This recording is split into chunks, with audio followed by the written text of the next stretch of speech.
up, y'all? As you can see, we back. I'm in the truck, and I'm live again, which should tell y'all that I'm sleeping, man. I made it further tonight than I did last night. I'm probably about 2 hours out from my destination, a little bit more, not much.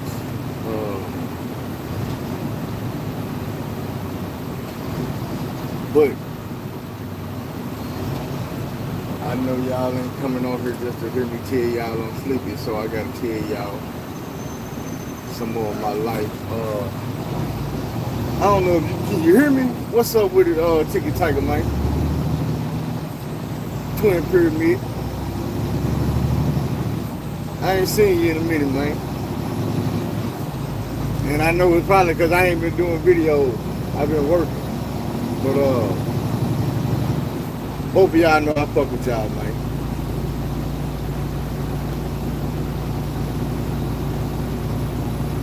I done got bored out here on this road. So I done got back to watching other people's stores and shit. Hold on, let me see.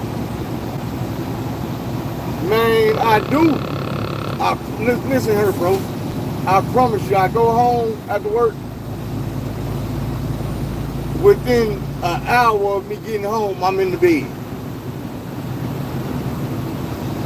And even if I can't sleep, I stay in that bed, you know what I'm saying, and just lay down.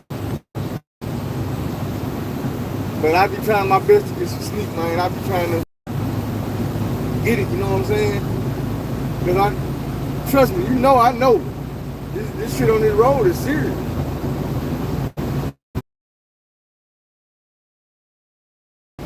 Driving down non-stop. You know what I'm saying? Looking at the same thing. It is what it is, you know what I'm saying? But getting on here talking to y'all, like if I be on the phone talking to somebody, I left my headphones at the house too. But just talking to y'all, man, stimulating my mind on something other than just focusing, looking at this road all day, waking me right back up. Because 5 minutes ago I was yawning, you know what I'm saying, swaying all over the road. But what I was saying was,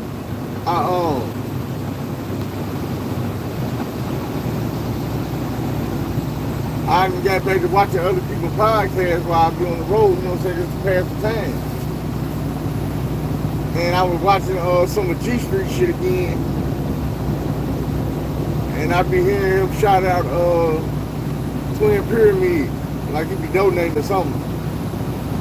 And I know Pat, like I always hear Pat Watson. I know exactly what we talking about. But you know, I done met her in person now, so I understand she a genuine soul, man. Like she be 100% real with her support.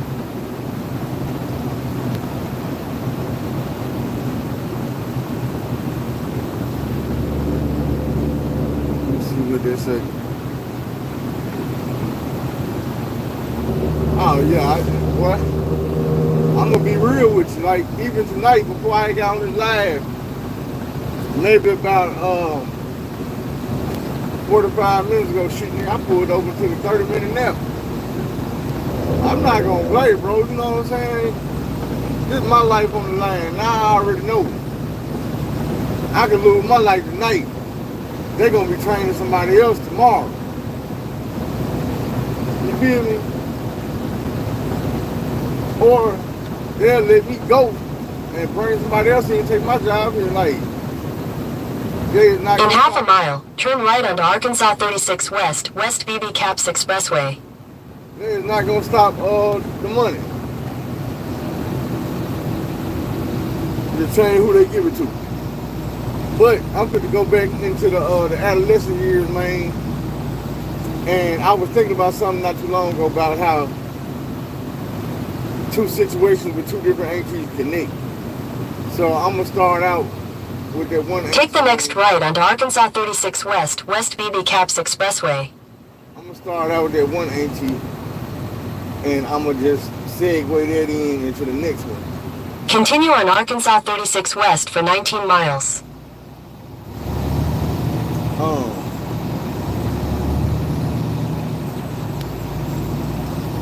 Y'all know this story already. I'm gonna tell you anyway. When I was, let me see how old I was. I was 16. I had just turned 16. I know because it was November, it was Thanksgiving, and I had went up to Detroit to my auntie house, and me and my cousin and them, we all piled up in the car. We drive up there. We like 3 cars deep though, but I'm riding with my cousin, and we get up there, and we all was kicking it, you know what I'm saying? Everything was copacetic, it was all good. I, for the most part, was kicking with my cousin and them. We downstairs in the basement, you know what I'm saying, which was converted to a game room, and we just having a good old time. My auntie got well, at the time she had like a 4-story house.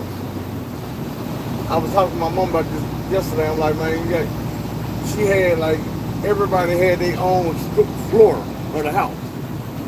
I remember my older cousin was on the bottom floor. Like her room was adjacent to the kitchen.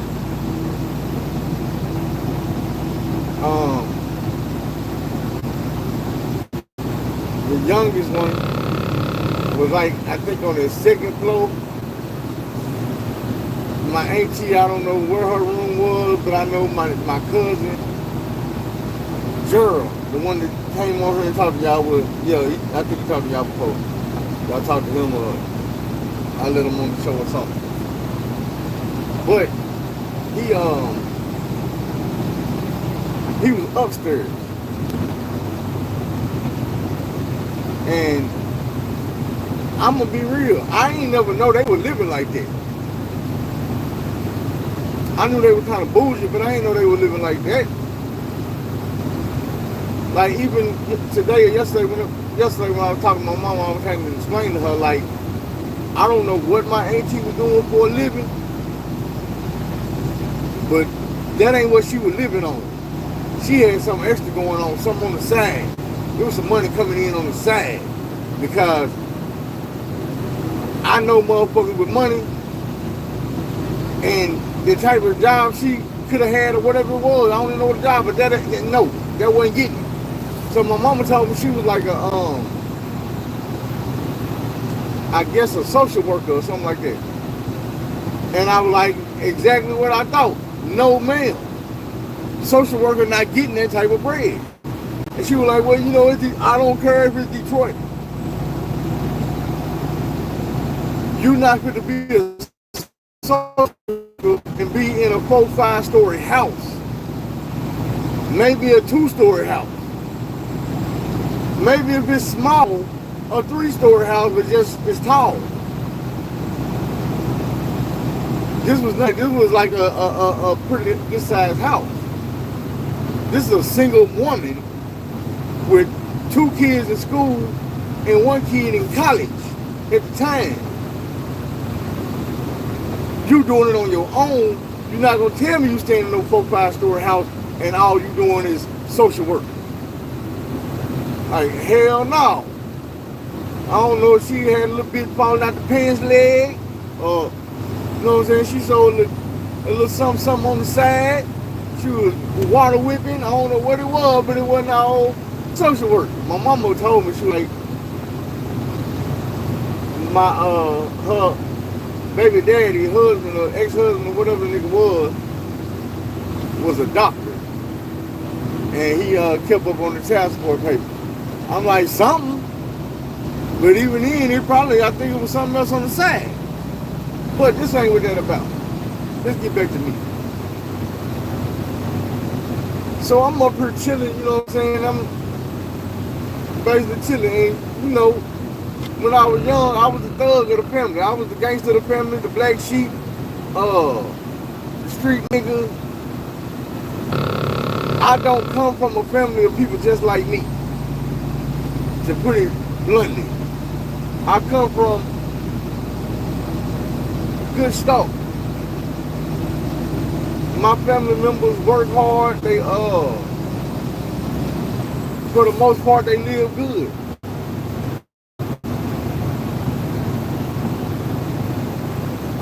I grew up in the inner city, man, like gang infested, drug infested. Even though I didn't come up in the projects, I came up down the street projects. I didn't go to no private school. I went to nigga in school with niggas from the projects. Niggas from the gangs. You know what I'm saying? The motherfuckers that was going through the struggle. That was how I came up. And I had to adapt to my environment the best I could, so I could survive what I was going through and what I was living in. I had extra situations like child abuse that I was going through at home that kept me out in the street, which made me adapt to living in the streets, gang banging and participating in that type of thing.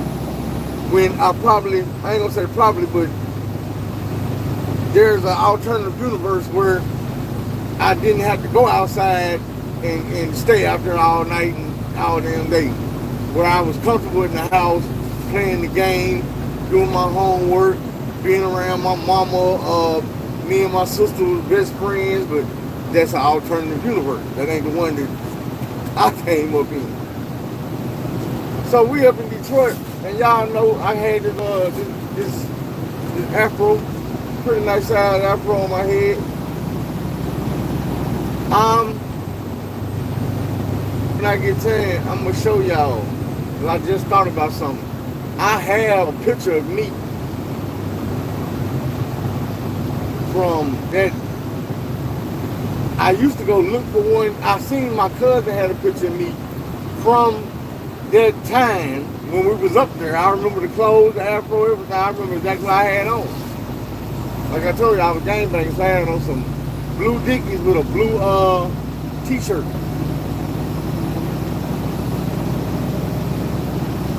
But we up there and everything was going good, kicking with cousin them. And my auntie had got the tripping on me. She, you know what I'm saying, I told y'all she started out dropping hints and shit about me getting a haircut. And the hints just started getting more and more bold and unsubtle until it became like, you need to go get a haircut. And I'm like, I don't want a haircut. Well, you need to go get one anyway. I don't want one anyway. And it went all the way till it got to being like, well, this Thanksgiving, and if you don't go get a haircut, you not gonna sit at the table with us. And I'm like, so whatever, man, I don't want no haircut. So then it got to a point where it was like, you know what, well, she started applying the pressure on me for real then. And she was like, well, I tell you what, we just gonna put Thanksgiving on pause until you get a haircut. So ain't nobody gonna eat until you go get a haircut. We waiting on you. And I'm like, man,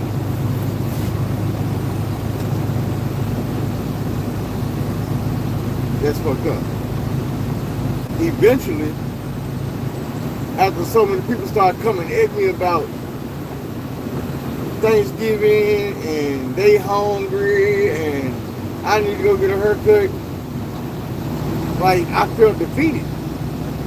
It's like it ain't nothing else I could do. My mama wasn't here, so it ain't like I could go tell my mama like, hey man, they trying to make me. With no cell phones or none of that back in the day. If it was, I don't think it was at this time. It probably was big brick ass cell phones that came in the suitcase, but hell, we ain't had none of that. Of course, there was a house phone, but motherfuckers ain't letting you jump on their house phone to call out of town, so you can tell on them. That's back when the nigga favorite line was, is it local? Yeah, nah, who the fuck I know in the 313? I don't know not one 313 area code phone number in Detroit. So, long story short, man, I felt defeated, I felt broke down, and I just gave up and conceded and was like, man, all right. And one of the things that always stood out to me was, after I broke weak and said I was gonna go get this haircut, she sent me to go get that motherfucker by myself, like walking. She gave me this speech about how I need to wear my little cousin, triple fat goose coat because it's so cold, but be careful because niggas will kill me over this coat, then shoot me on one corner and run to the next corner and sell the coat. And I'm thinking to myself, I'm like, shit, niggas will kill me where I'm from over this starter coat. Like, if you must don't know, I'm thugging like that. I'm out here in these streets. I ain't scared. But she gave me a little speech and told me how to get to the barbershop and sent me on my way. And even as a kid back then, I realized how wrong she was. I'm like, man, how you gonna send me by myself after you just got to talking about how motherfucker will kill me out here? Like, I got plenty of male cousins back at the house. Older than me, younger than me. Somebody could have hopped in the car, and since y'all not having Thanksgiving till I get back, somebody could have hopped in the car and took me to the barbershop. But like I say back then, those they was bad as the those now. It was just different shit they used to do.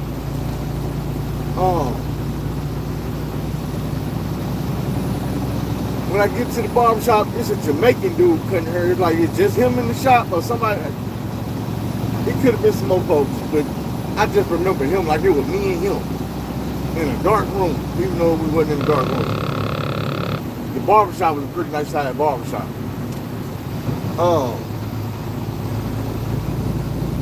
He wanted to just shake my shit up.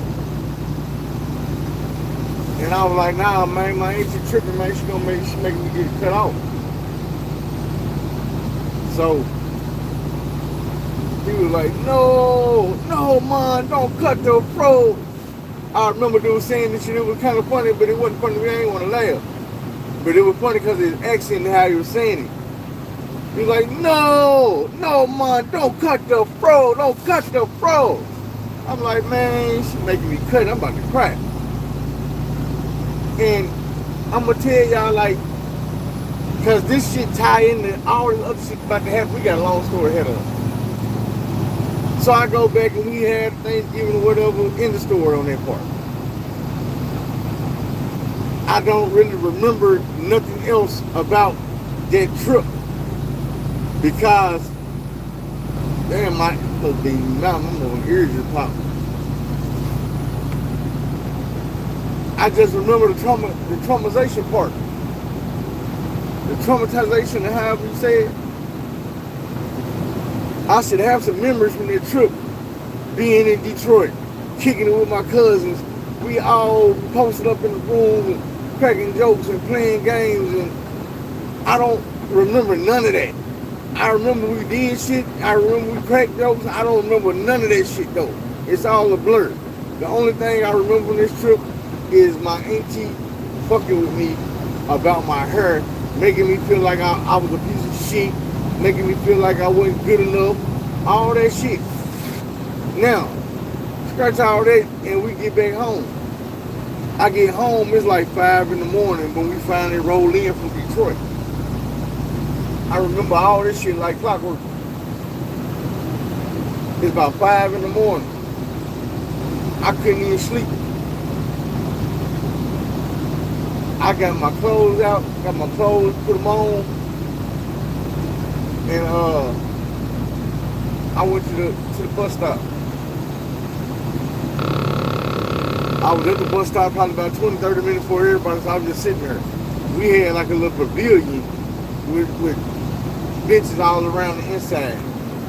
Not like, it was like a shed, but instead of having a front door, oh, excuse me, like that whole front wall is missing, and you just walk on in, and then it's like a kind of like a picnic table bench that line the three walls, the two walls on the side and the back wall. So I'm just up there sitting there by myself. I'm waiting on everybody else to get there.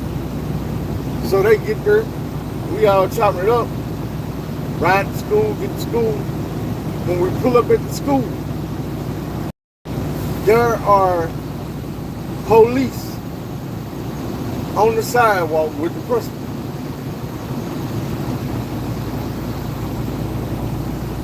I'm not really paying the police and shit no attention. I don't know if they're up here for the DARE program or, you know what I'm saying, y'all doing security.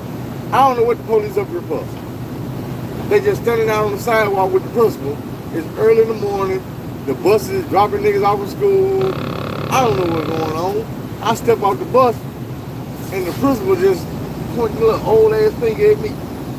That's him. There you go. I'm looking. You know how you see shit out your side view, out your peripherals, and you trying not to pay no attention. Like if I don't focus on it, the shit'll go away. So I figure that's him. That's him right there. And I'm not looking like, man, I'm just mind my business. I know they ain't coming at me. Finally, one of them kind of like step in front of me, sir, can you come with us? Now you walk through the doorway. Is one hallway, you go straight down, but coming off of this one hallway is like a circle. It's grass in the middle of the circle, like a field. And it's sidewalks on the outside. The classrooms are up and down these sidewalks. That far side ain't nothing. It's another, like it would be a hallway, but ain't no wall, so it's just a walkway that connect you to the other circle. The classroom is like down, up and down, up and down. You go on the other side, up and down, up and down.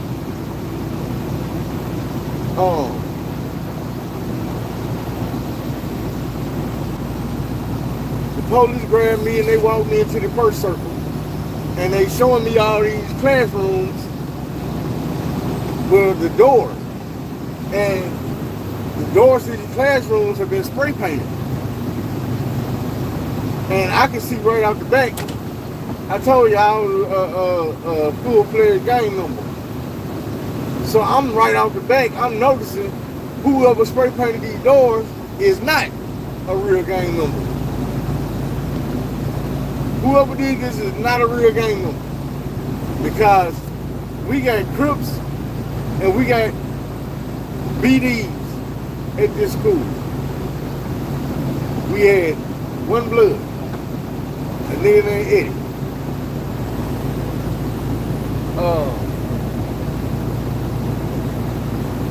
The gang shit that they supposed to spray paint on the doors was a 6-point star. Big as hell. With a C in the middle. And they like, you did that? And I'm like, hell nah. I'm like, man, that ain't even real. Like, whoever did that ain't even no real gangster, man. That ain't no gang, man. You like, why you say that? I said, because it's a 6-point star with a C in the middle. I mean, them two different gangs, bro. I said, ain't nobody did no shit. That's a violation. Ain't nobody did that shit, bro. Them two different gangs. And he was kind of looking at me like, you know what? You might be right a little bit.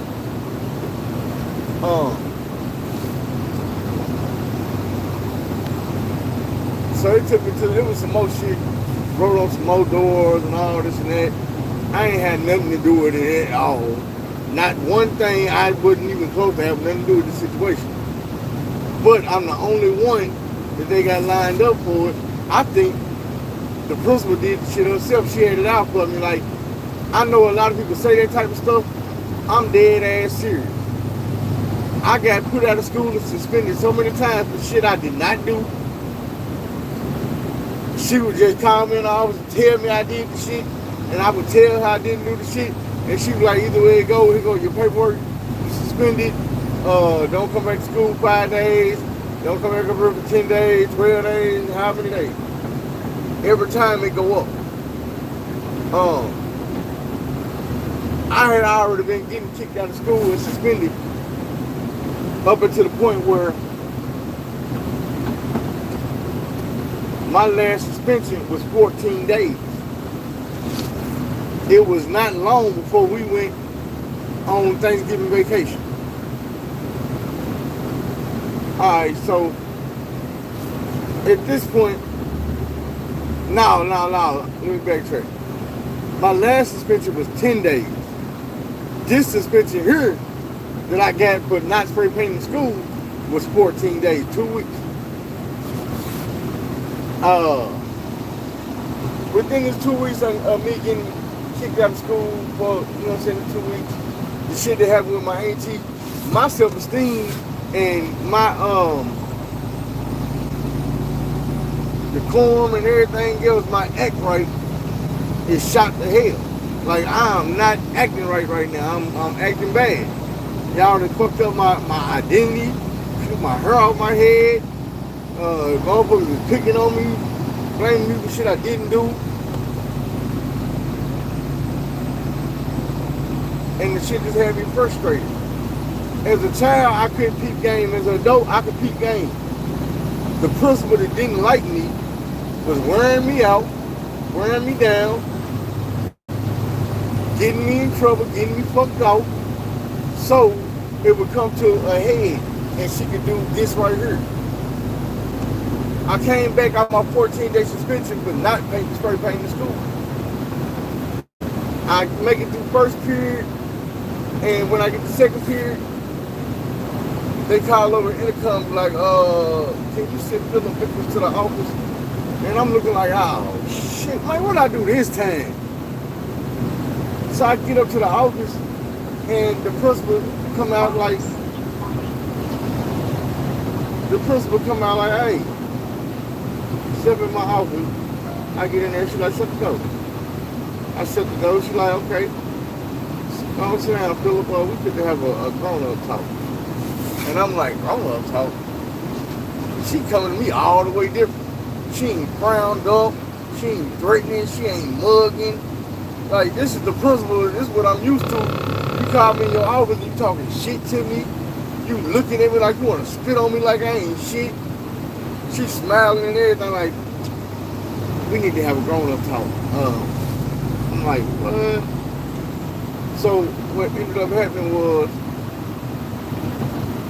she gave me a whole speech about how I had been suspended for a day. I had been suspended for 2 days, 3 days, 5 days, 10 days, and 14 days.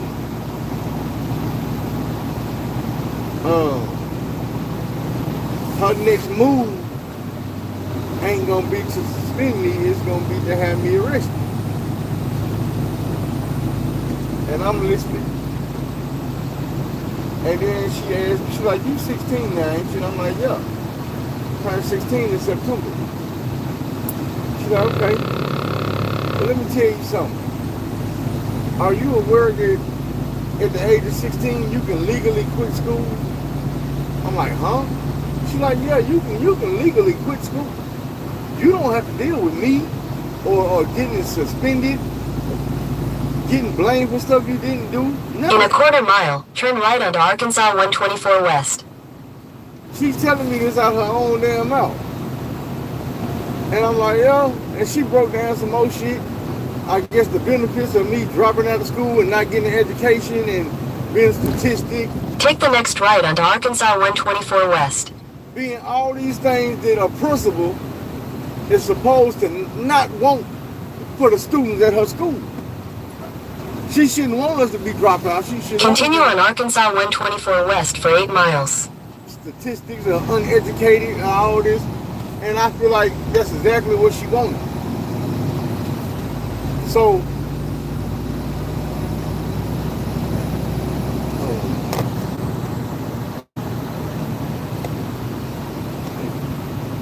hold on for a second.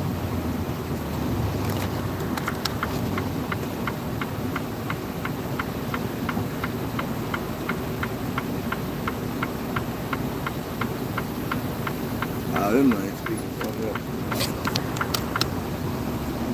Yeah, so she asked me, she was like, so do you want to quit school? After she ran all the shit down to me, like, yeah, you know, I'm gonna have you arrested and all that other shit. She was like, so do you want to quit school? Do you want to be done with all this shit? And I'm like, yeah, matter of fact, I do. Once again, being young, being told that I'm an adult and we having an adult conversation is my decision. Make it easy on myself, not going to jail, not being in all this trouble. So I'm like, yeah, I do. And she was like, you know what, that's what I thought you'd say. So I'm like, I'm thinking we on one accord, we in agreement. This broad picked up her phone, she sat on her desk, called the police station. There was 2 blocks down the road, you could walk out in front of the school and you'll see the police station on the cross street down 2 blocks. So when I heard that, she called and she was like, hey, yeah, can you send some officers down here? I got somebody trespassing on my school property. Man, I stood up and ran out her damn office, ran out that building, ran across that parking lot, ran across that field at Mega Market behind the school. I ended up by my auntie, not my auntie, but my brother look cool, mama job. She was a beautician, she worked at the beauty shop. So I ran to the beauty shop and I'm talking to her. And she's like, damn, Phil, what you doing? She supposed to be in school? I'm like, man, I can quit. She's like, huh? So I gave her the rundown. And was like, man, I need to go to your house. And she gave me the keys. She was like, here, go. Nah, matter of fact, she told me just go over there and wait. And that's when I went and sat on the porch. Waiting for bro them to get out of school. Because at the time, me and Cool didn't go to school together no more.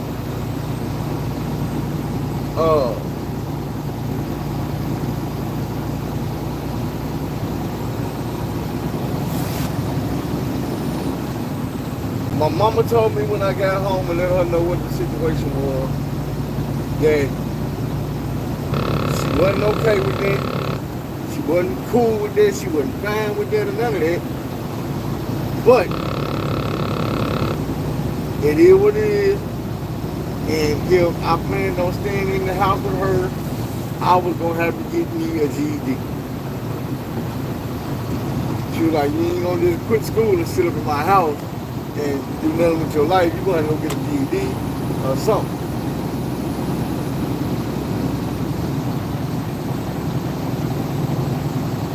I'm like, bet. So she took me the next day to go sign up for adult education.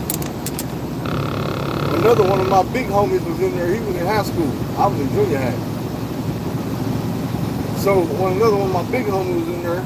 I don't know what was going on with him, but he was, you know what I'm saying, having to get his GED in the middle of the school year. He can quit. To this day, I don't know why.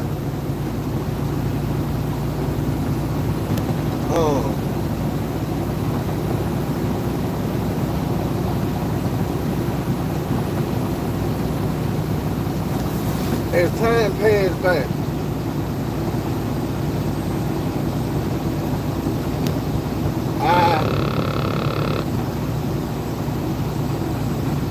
well, first of all, I took my GED test, I got my GED and everything, it took like 2 weeks.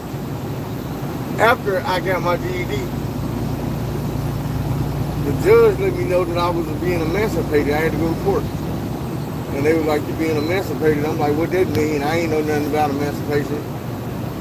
I knew I had heard the Emancipation Proclamation, but for you to tell me I'm being emancipated, I didn't know what it meant. And what they told me was basically, you're a child, but you're grown now. You don't have to follow the same rules that the rest of your kids have to follow, which is be in school during school hours, or you truant.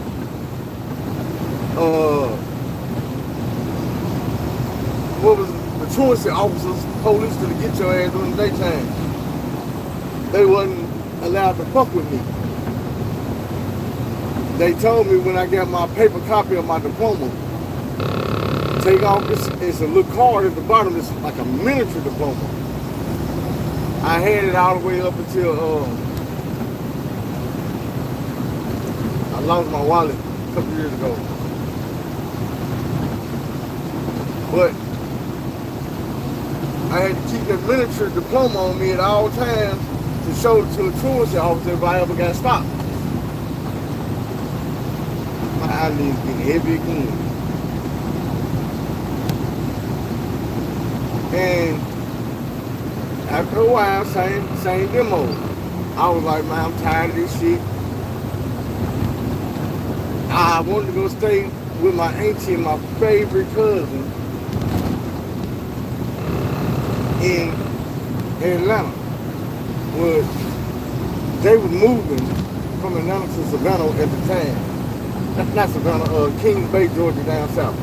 My auntie was in the Navy. And she was like, I know she was dealing with recruiting. I don't know if that was like her main job or not. But she was moving to Kings Bay, Georgia. I shot her to Atlanta with my step-pops. And they dropped me off at the bus station.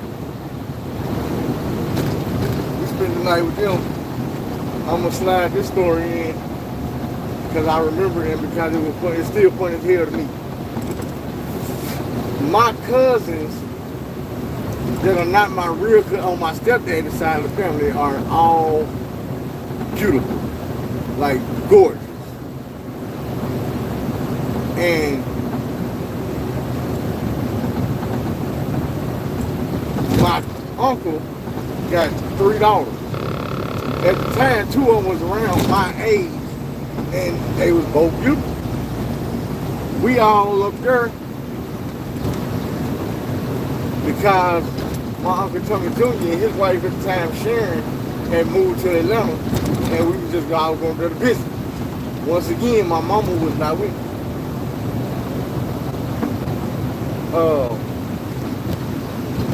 I get up there, everything copacetic, everything cool.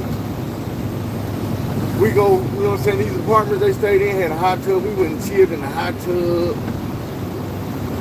Just me, like, the only boy besides myself was probably about 5-6 years younger than me. So we went out just kicking and shit. And when we went to the hot tub, he wasn't going because he was too damn young. And we wasn't just sit around and watch him. So we all went chilled in the hot tub. We were talking. And I'm intrigued. I'm like, yeah. Flirting, trying to see which one of these young ladies gonna get with the program.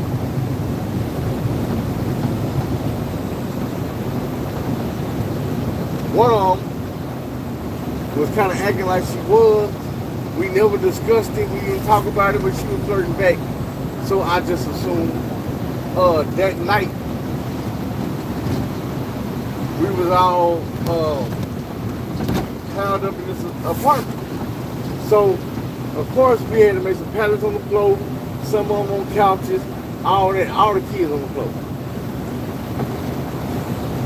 I woke up and I seen old girl was not in there with me. I started doing the prone position. I'm on my knees and my elbows and shit, my stomach. And I'm putting to work my way through this house till I get to where she is. And then, like Pastor Source said, it's about to go down. It's about to go down. Man, how about I got about 9-10 feet? In a quarter mile, slide left onto Eber Springs Road West. And over there, mama called me out. PJ, where you going? What you think you got going?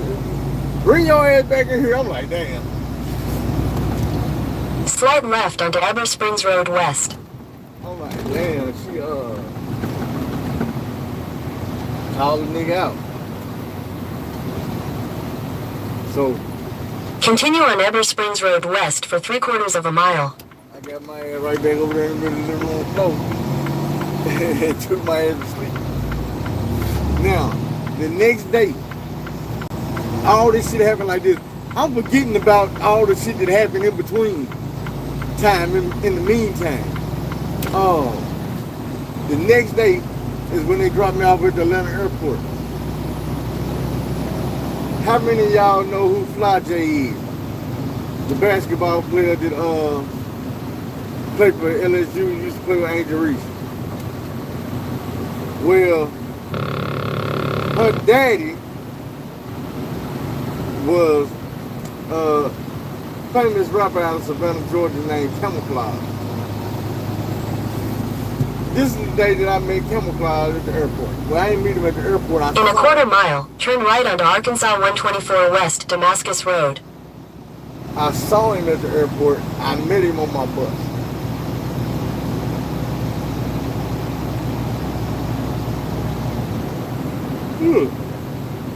So at the light, turn right onto Arkansas 124 West Damascus Road.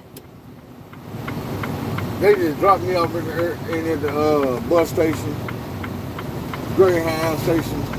Continue on Arkansas 124 West for 7 miles. And left. So I'm just sitting out front of the station, you know what I'm saying, listening to my music, bumping my music. And I see this dude cut through, and he sit down, he bumping his music. Yeah, other Disney CD players.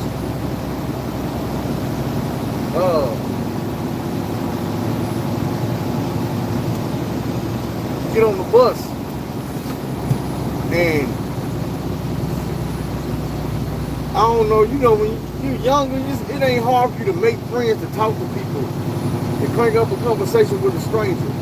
So somehow, me and dude got to talking, and we were talking about music, and it was like a competition where it's like, man, nigga, where I'm from, we do this, or what you know about this, or what you know about this. So I had just got put up on that Hot Boy by Look Cool. So I had the Hot Boy CD, Get It How You Live, and I asked him, I was like, he was talking to me about music, I'm talking to him, and I'm like, what you know about these Hot Boys? He was like, Hot Boy? You want Cash Money? I'm like, hell yeah, but at the time you gotta realize almost nobody outside of the region knew about Cash Money, because wasn't no, it was still Get It How You Live album. That's the one that blew him up. Soulja Boy, I mean not Soulja Boy, Juvie had a little regional hit with Put Up a Soldier Rag. But it was nothing like what happened with Get It How You Live. That shit put him on the map. So I'm asking him, I'm like, what you know about the Hot Boy? He's like, man, I just did a song with Baby Them. And I'm like, I heard him call dude Baby, so I'm like, okay, apparently he knows that he is. But nigga, you ain't did no song with him, nigga, I rap too. Now, me saying I rap and him saying he rap were two different things. I was not signed to a record label. I was not doing videos. I was not rapping to the point where people knew me from rapping. This nigga in the city where he from, everybody knows him and they know him from rapping. It's a difference.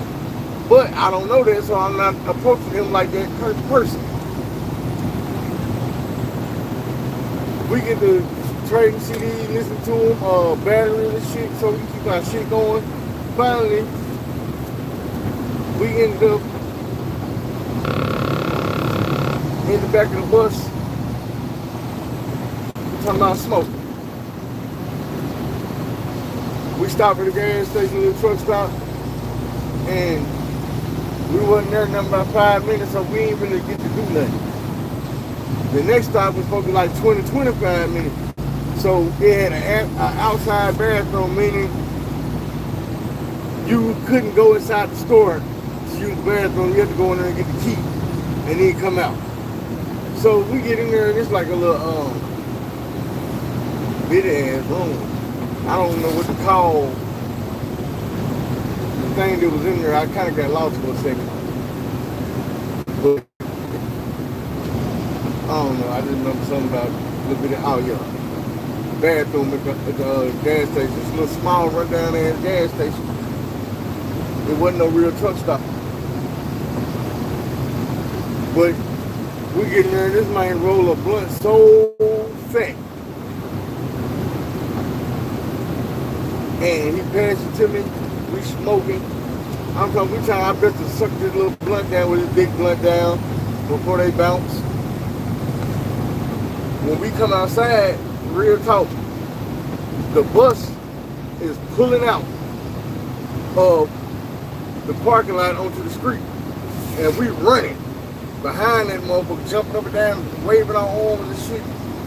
Dude finally stopped the bus and let us on. And we ended up splitting. Well, I ain't gonna say split, but we got back on the bus and just continued to kick it. Dude was cool as fuck. And he got to ask me, he was like, man, how long you gonna be in Savannah? And I'm looking at my ticket, I'm like, man, we got like a 3-hour layover or something like that. It was like not normal for what we had been doing.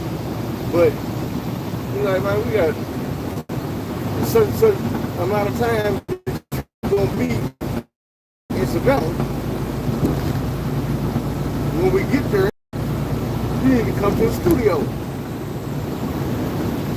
I'm like, I don't know about that. I can't miss my.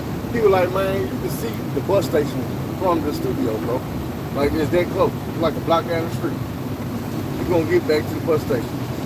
I'm like, all right, dude. I forgot what he shot to me. I think he was like, nigga, if you miss the bus, I'll drive you down there. I got my own with nigga, I'll drive you down there. So dude is telling me now, he like, man, yeah, my name Camouflage, I'm this and that, nigga, Pure Plain Records. I'm like, yeah, whatever, bro. We get to the studio, it was real. This is a real live studio. This ain't some shit in the closet. You know what I'm saying? This is an engineer over here on this side, a producer over here in the corner, and niggas up here rapping. I ain't really, I keep saying that. I'm trying to, if I can remember where that damn code is. And if my mind jumping around, y'all forgive me, man, I'm sleeping. But,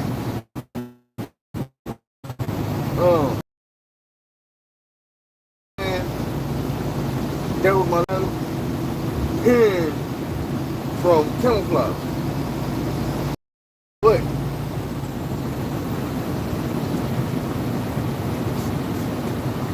I get to Savannah, Georgia, and Kings Bay, Georgia, later on that day. My auntie come pick me up in the trusted Dodge Intrepid, and I go back to the crib. I'm like, damn, with my cousin at. I found out he in summer school and all this day later on. I think it was working. My auntie, I wish I had a little more excitement about myself right now. One of these might wake me up.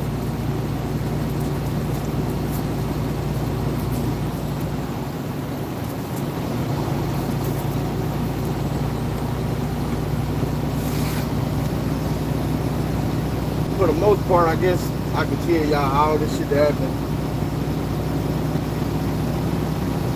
But let's do some recap right quick.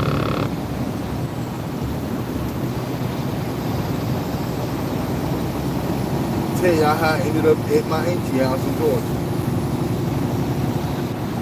It started out me going to my auntie house in Detroit and her breaking me down mentally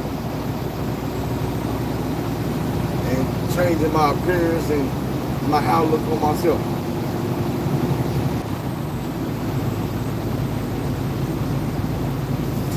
Basically mentally abusing niggas. Then came the principal, tricked me out my spot, convinced me to quit school. I'm at the time getting letters and business from the military. Because when I got my GED, I had graduated top 17% in the country. I was in junior high. And I had already showed these folks that I am basically a smart kid.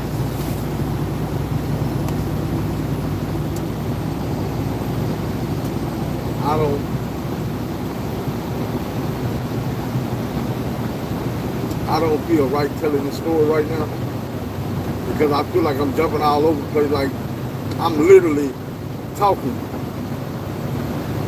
And then I say some shit like an egghead, a smart kid, and I don't know. In a quarter mile, turn right onto Gravesville Cutoff Road. I don't know why I said that. I remember what I said before that. But I gotta keep going because if I don't, ain't no telling what I'm gonna do.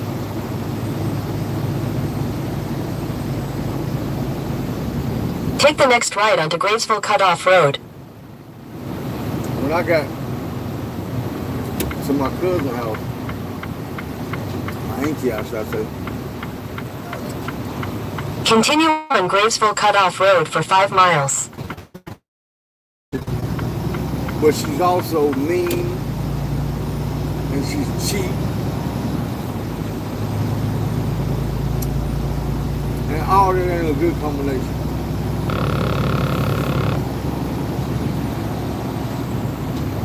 Some of the things I dealt with was her not wanting me to smoke, so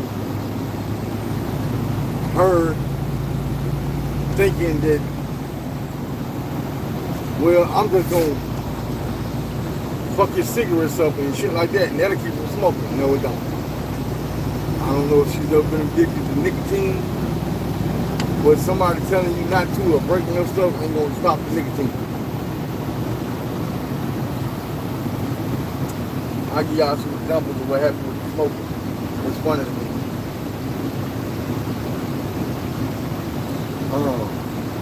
Okay, the first one. I used to go in the shower, in the bathroom, cut the shower on hot, let the water start steaming up. I strip down, grab my cigarette, my lighter, and I was standing like with my legs gapped open on the side of the tub, but I'd be leaning over towards the wall,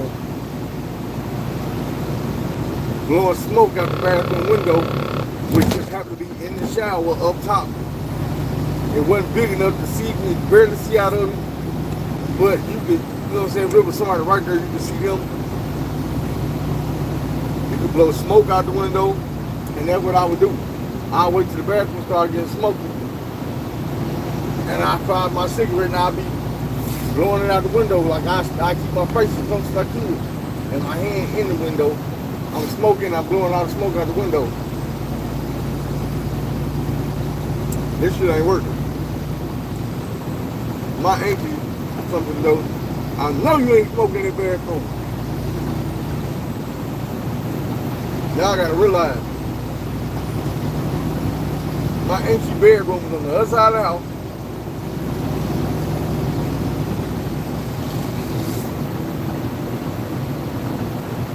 That's the story.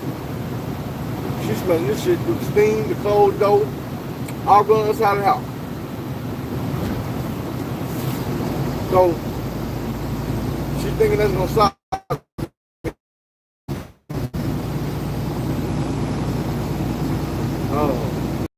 Just walk around my cigarettes on me. I don't know what.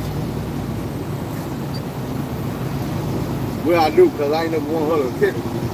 I kind of dipped off the road a bit. I'm glad there wasn't no ditch.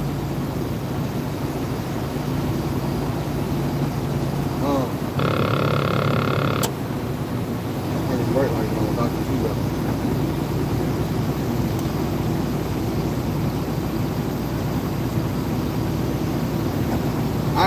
catch me walking around my cigarette or something. For the love of God,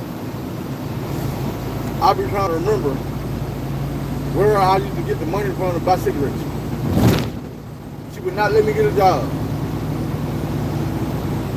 But I would do little things to get the money and go buy me some cigarettes.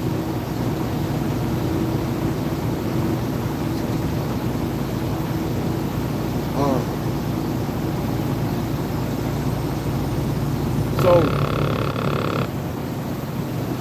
at one point,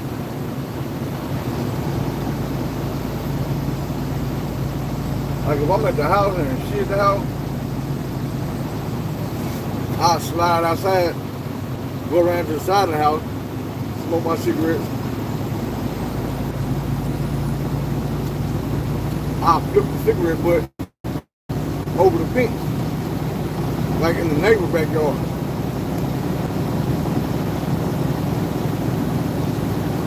Thing is, if I'm in the shower, smoking out the window and I flip the cigarette, it's also going in the neighbor's backyard.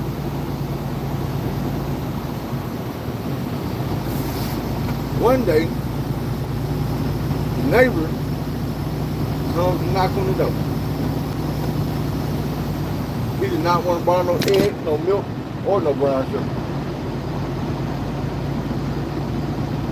What he did was, he asked my auntie, "Hey, Laverne, you starting to smoke a cigarette?" I believe with all my heart he knew what he was doing. And she was like, "Nah, why you say that?" This man had a hand full of cigarette butts. I just picked these up out my backyard. I figured somebody stumbled them over the gate. She said, "Oh, yeah." In a quarter mile, turn right onto US 65 North, Highway 65 South. She said, "Oh, yeah, I'm going to talk to her, don't worry about it."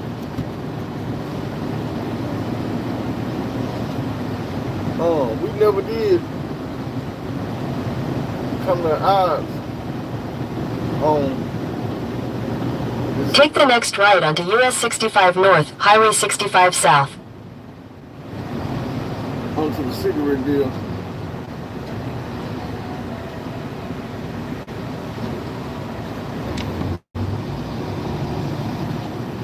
That was just an ongoing thing.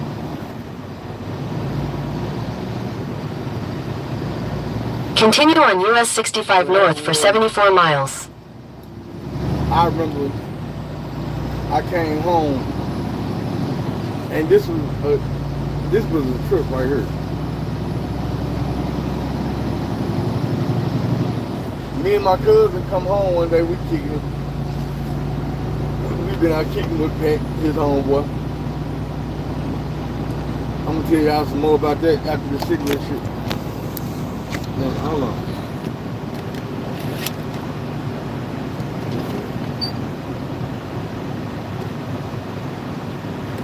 Hold on, y'all.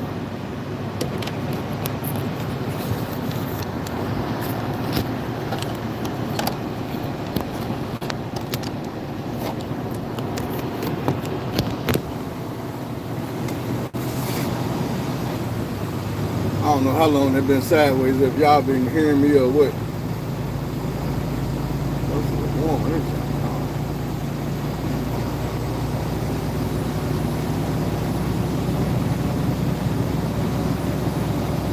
Yeah, so me and her, we went on and on and on and on and back and forth the whole time I was there about these cigarettes. And I'm just telling y'all some of the shit that stood out to me that I ain't never gonna forget. Like one day we was kicking it with my cousin homeboy Pat, and we got back home.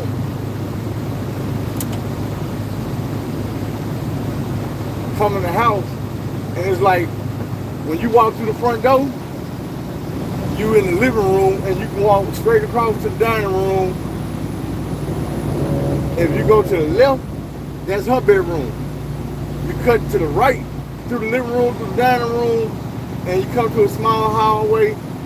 When you're in that hallway and you facing that, you walk into the bathroom. But if you stop at the bathroom though, the hallway changes direction. Now I go this way. So my room is to the right, my cousin's room is to the left. We came home, not for nothing, but I busted right straight through the dining room and the living room. Down the hallway, then I busted left in his room. I think he was going to go get a drink or something. But when he came back in the bedroom, he had a look on his face like he had seen a ghost. That man's eyes were so big, mouth open like, I'm like, what's up, bro? He like, man, ooh, man, mama wants you. I'm like, are you saying like that? He like, bro, you in trouble. I'm like, damn, bro, what I done did this time? I'm trying to be funny, like, ah, man, what I do this time? And he like, man, you will see. But she in there at the table and she wants you. When I tell you I walk around the corner, I already nervous. I look at her and she's sitting here like hand on her motherfucking, hand on her cheek, leaning on this table, like tapping her hand on the table and shit. Like she put the goat off on me. I'm expecting this mother cuss me out, go off on me, all type of shit. I look down at the table. There's some newspaper opened up. And my cigarettes are all broke in half. Like I had just got a fresh pack. All my cigarettes is broke. Like she broke them all one at a one. Boom, boom, boom, boom, boom, boom. She was snapping. Then she laid them out. Well, she broke them, I guess, on the newspaper. But she's telling me, as I'm looking at the cigarettes, like, hey, grab this shit right here and throw it away. So I scooped up the newspaper, just kind of balled it up, and walked to the trash can and sat it on top of the trash. The method to the madness is, because about 2 o'clock in the morning, once again, I'm on my stomach, crawling through this house, trying to get to this motherfucking trash can. I'm having nicotine fit. So I go in there, I get me a couple pieces out the trash, and I slide to that bathroom, do my thing, smoke my cigarettes. Like a day or two later,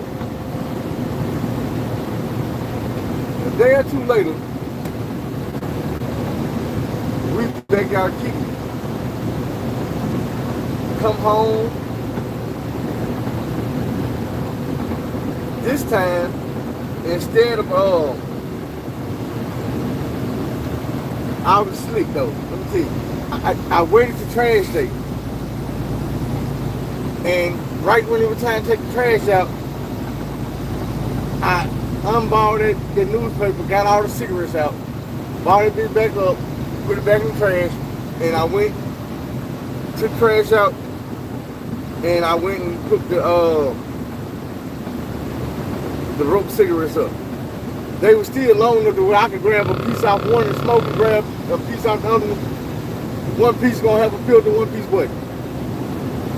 Cause she just broke the cigarette like right in the middle, boom.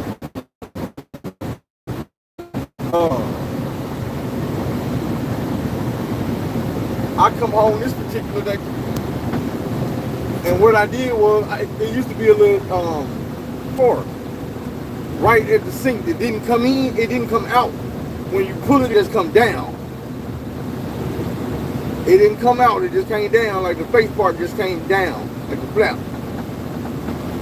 So I would have the cigarettes right there. I'm like, no sir, I'm not putting no shit right there no more. She know about that little spot. So what I was doing was, I took a peroxide bottle, dumped all the peroxide out, turned it upside down, let it drip dry, and then I dropped all the cigarettes in it. thinking I'm smart as hell. The next time we went out with Pat and came back home, all them cigarettes with a road on them. Like, she didn't even take them out and made me throw them away this time. She grabbed like a belt tip pin and rope on the cigarette piece.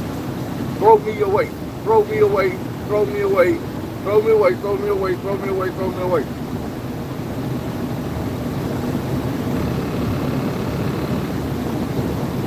She called my name after I went in the bathroom. I already knew what was up, so I threw the cigarettes away. It didn't stop shit. I kept smoking, but that was the shit that I had to go through to smoke my cigarettes.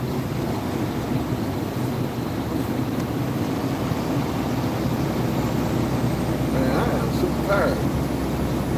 I'm about to get out and do some stretching.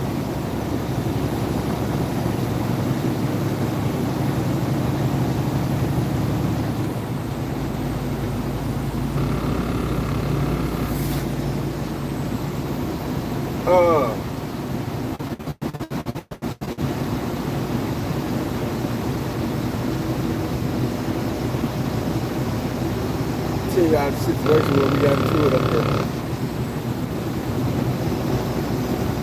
My cousin, Pat, and my cousin's best friend, Pat. I'll tell y'all how I met Pat. This shit was funny. My auntie would give me chores to do while I was at our house. And one of the chores was to wash dishes, clean the kitchen. Well, I'm up one day and I'm doing it. My auntie is at work. My cousin is at summer school. There's not even a knock at the door. This nigga just walk in. He got two females with him, one his cousin, one his sister, and then he got his male cousin. They pull deep, they bust up in the house. I turn around in my drawers, because I'm wearing my underwear, washing dishes. And the man kind of talked to me for a second, he was asking me questions, and then he was like, man, he was like, man, Jay, let's ride out.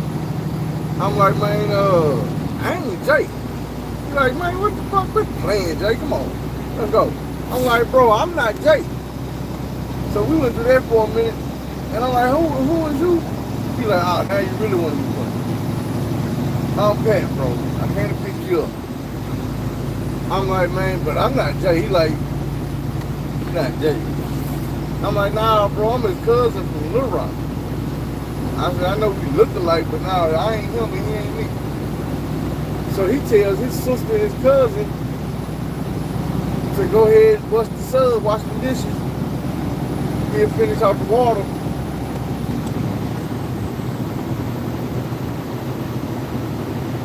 What I mean when I say finish off the water is, like, he know how my auntie like shit done. So he gonna let them do the shit, and then he gonna come back and do the shit the way she want it done, as far as letting the water out the sink, wiping the sink down, the tile, wiping off the countertops, all that simple shit. So I'm gonna go get dressed, they handling that business.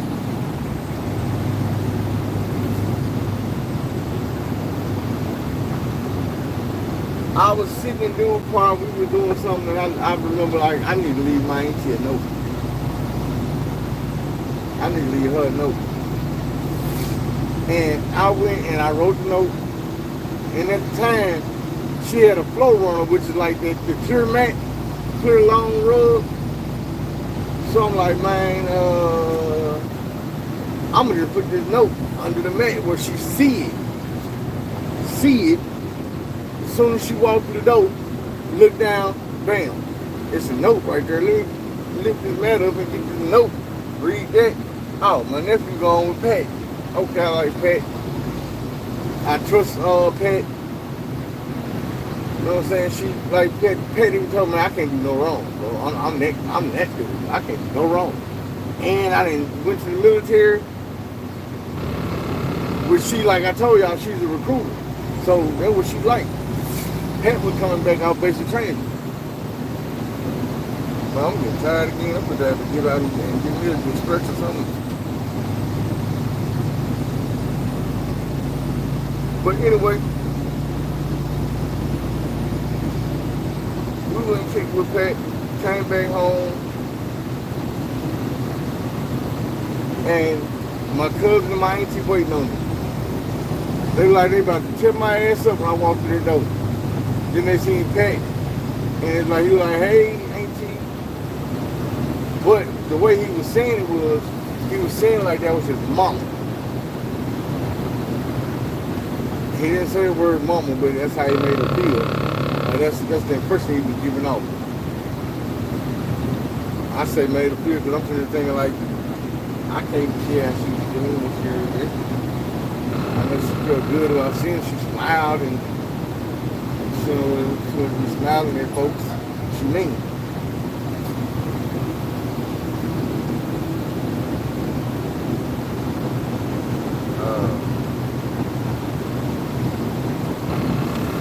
Pull over soon, y'all, and do some stretching.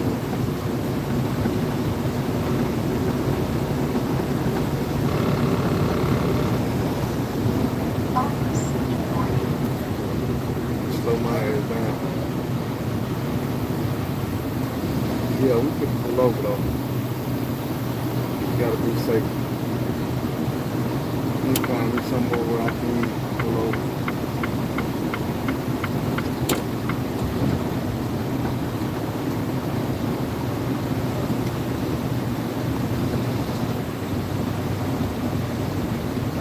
Anyway, we were kicking with Pat. I come back home. She looking at me like they could have whooped me, her and my cousin. They run up and shake Pat's hand and hug him like, what's up, bro? You back? He's like, yeah, I'm back. So now my auntie really ain't mad. And I tried to explain to her, like, man, I left you a note telling you where I was. It ain't like I just left this bitch and was inconsiderate. Like, she's like, you left me a note where? I ain't seen no note. I look back. I'm like, right there, under the rug. And her and my cousin made me feel so damn stupid. Nigga, how you gonna leave a damn note under the rug? I'm like, cause it's a see through the rug. Nigga, ain't nobody trying to see through the damn rug and all this and that.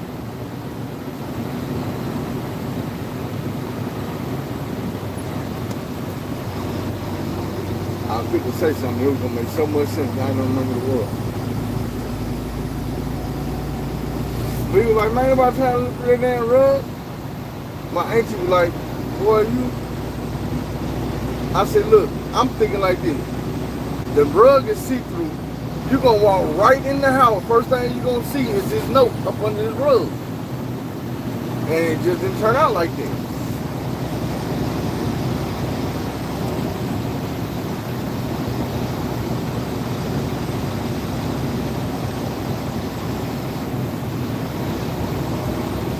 I'm trying to try to see anything I was about to say. But I was also about to, I don't know where it came from, but something stuck in my head like a thought. And it ain't true. So I'm glad I ain't say that.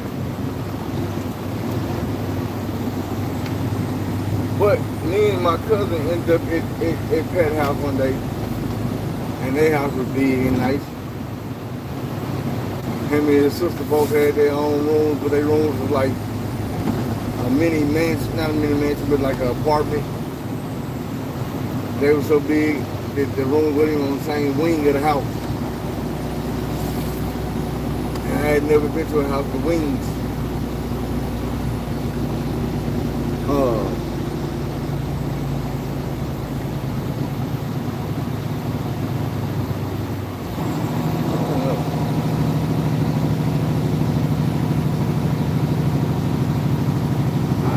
On this mountain now, so we can find me a place to pull over and see.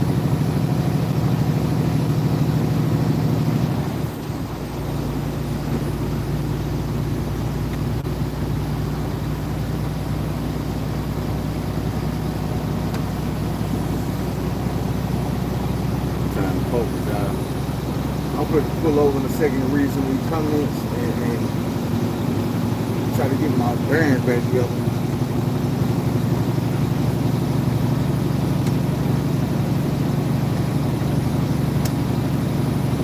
Hop out and do some stretches right quick.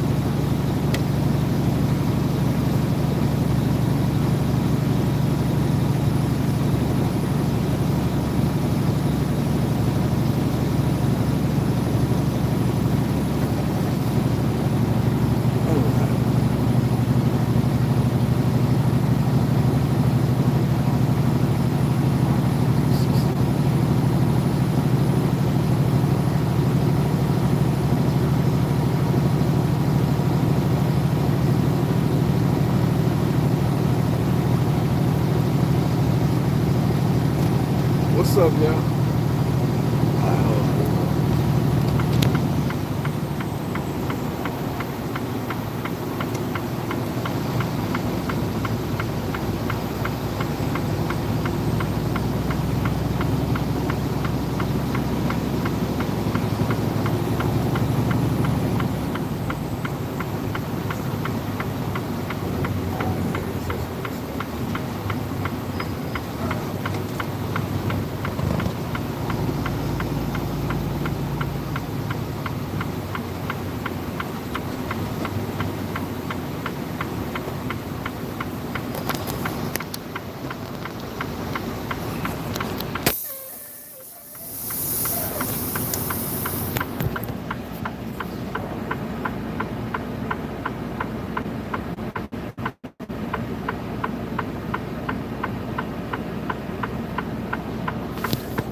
I'm headed to Harrison, Arkansas.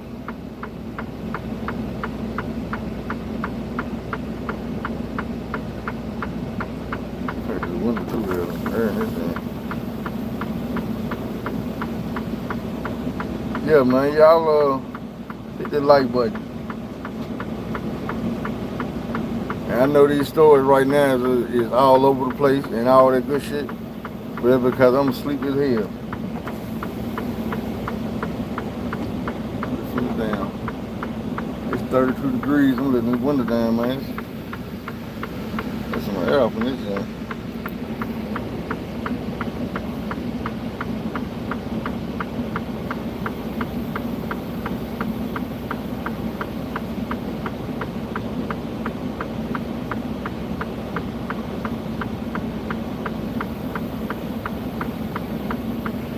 Hey, I'm tired. Let's see.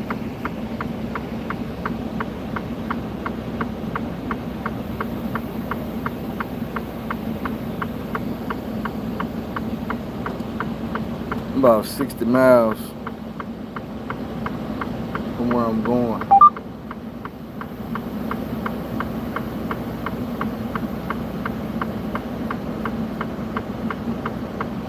When I get there, I'd be 2.5 hours away from Little Rock.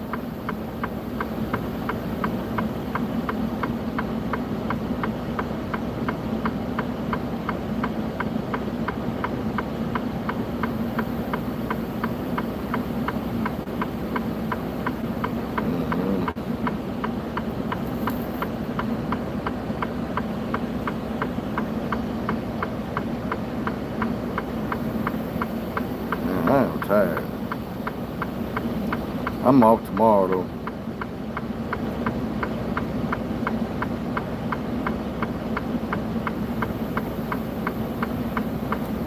I just got so much shit to do on my off day.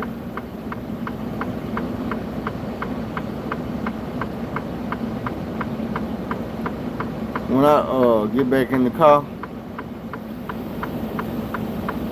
in the truck, I'm building up to this gang fight. So whoever's still on the video, when I get back in this truck, y'all remember that's what we put the talk about.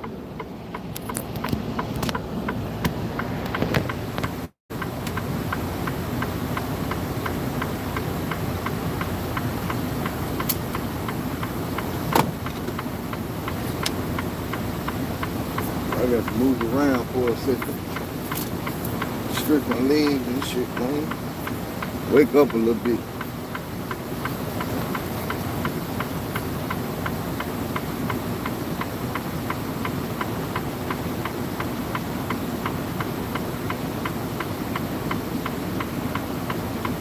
I'm trying to think, should I take the phone with me? I am up here in the damn mountain. But you know what? Fuck that. Y'all coming with me.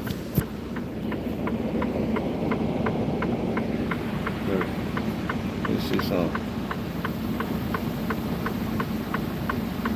Look where the fuck I'm at.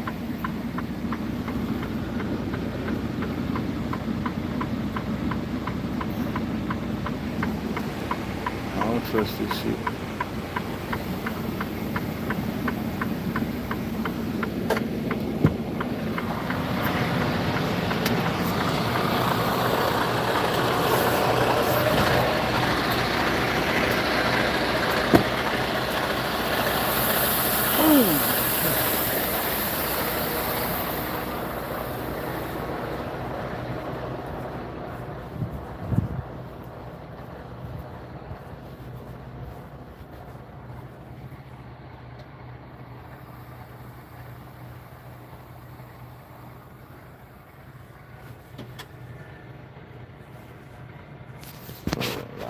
See all that.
I don't know why I got the radio up so damn loud. I should have turned that motherfucker down.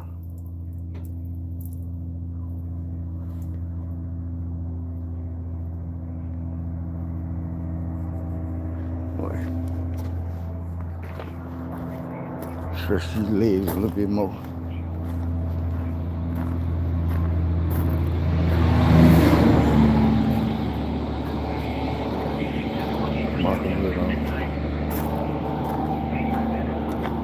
Nobody need to know who I am. Put my damn hood on.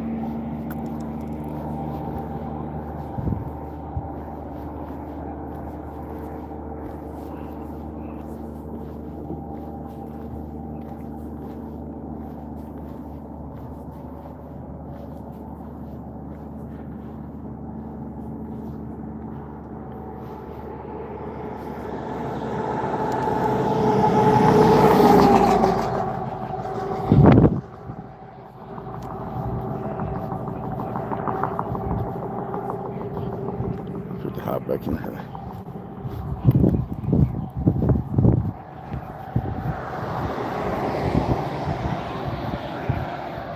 Highs in the 50s.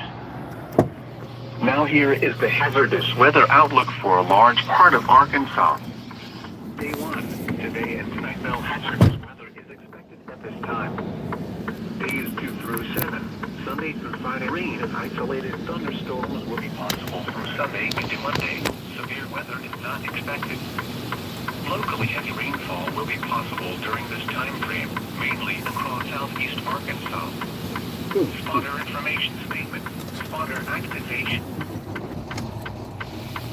Here are the latest weather conditions. It's 4 a.m. at Russellville. Skies were partly cloudy. The temperature was 30 degrees. The dew point 24, and the relative humidity 78%. The wind was calm. The barometer stood at 30.36 inches and was steady.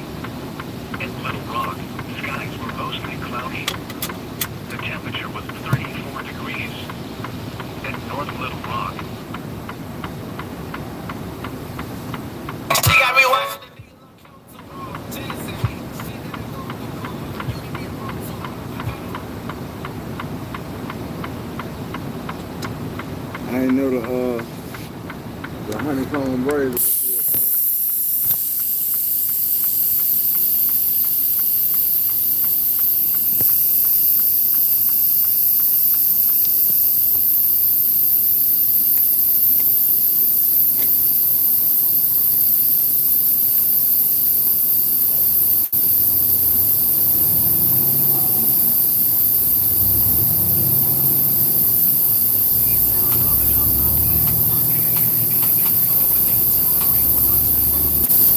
Alright, I'm back.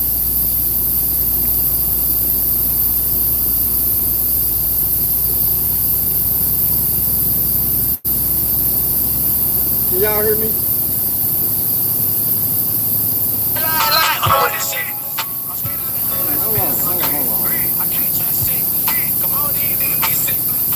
Hold on, let me get this song over here.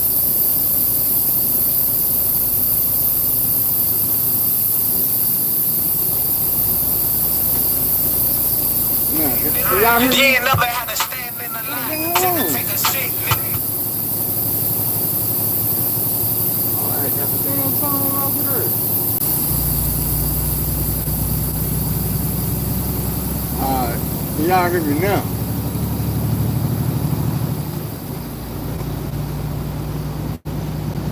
Alright, so look.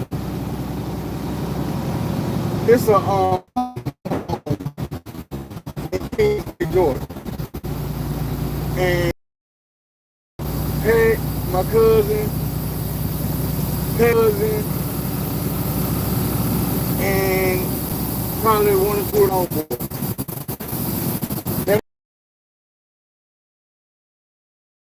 That shit,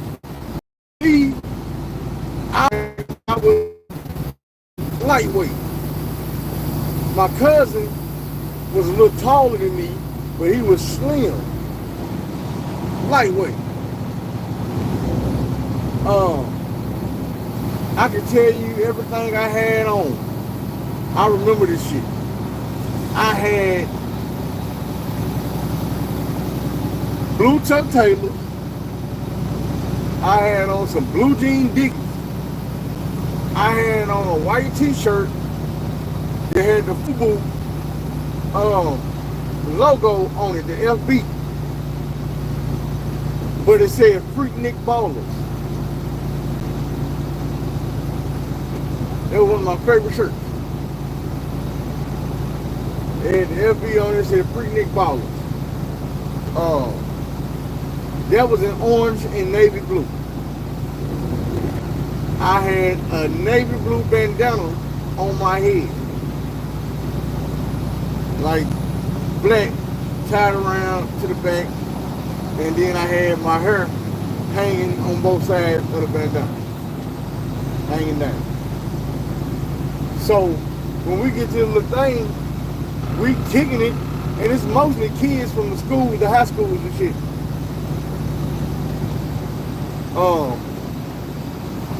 And it's like a long street, and they got vendors on both sides, down towards the end.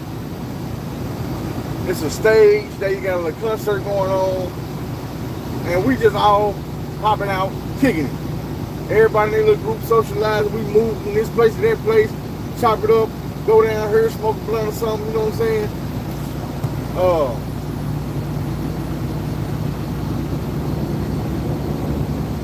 It's this dude, like they got these big ass rocks the size of cars. So every crew, I ain't gonna say every crew, but every little group is over by a rock. They sitting on the rocks, we smoking, we chopping it up. And as we moving, we ended up by one of these rocks that these dudes was on. These dudes, they was some type of folks, I don't know, they're BD or GD. Whatever they was, one of either Pat cousins or his homeboys was the other one.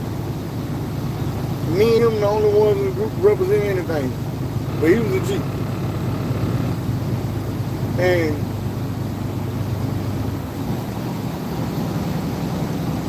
you know how sometimes you can feel a motherfucker just mugging you? I felt it.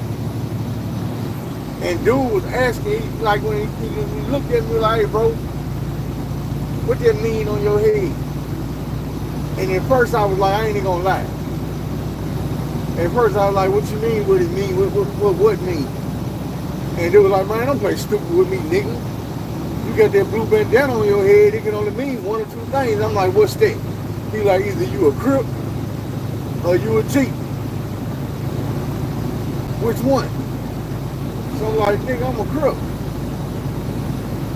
And he like, where you from? And I told him, man, I'm from Little Rock, Arkansas, north side. And he was like, where you from? Crips and G's get along? I'm like, sometimes, but not really. I said, but nigga, what they got to do with where I'm from? I'm here. And I said, ain't none one of you and your homeboys ever did nothing, none one of my homeboys.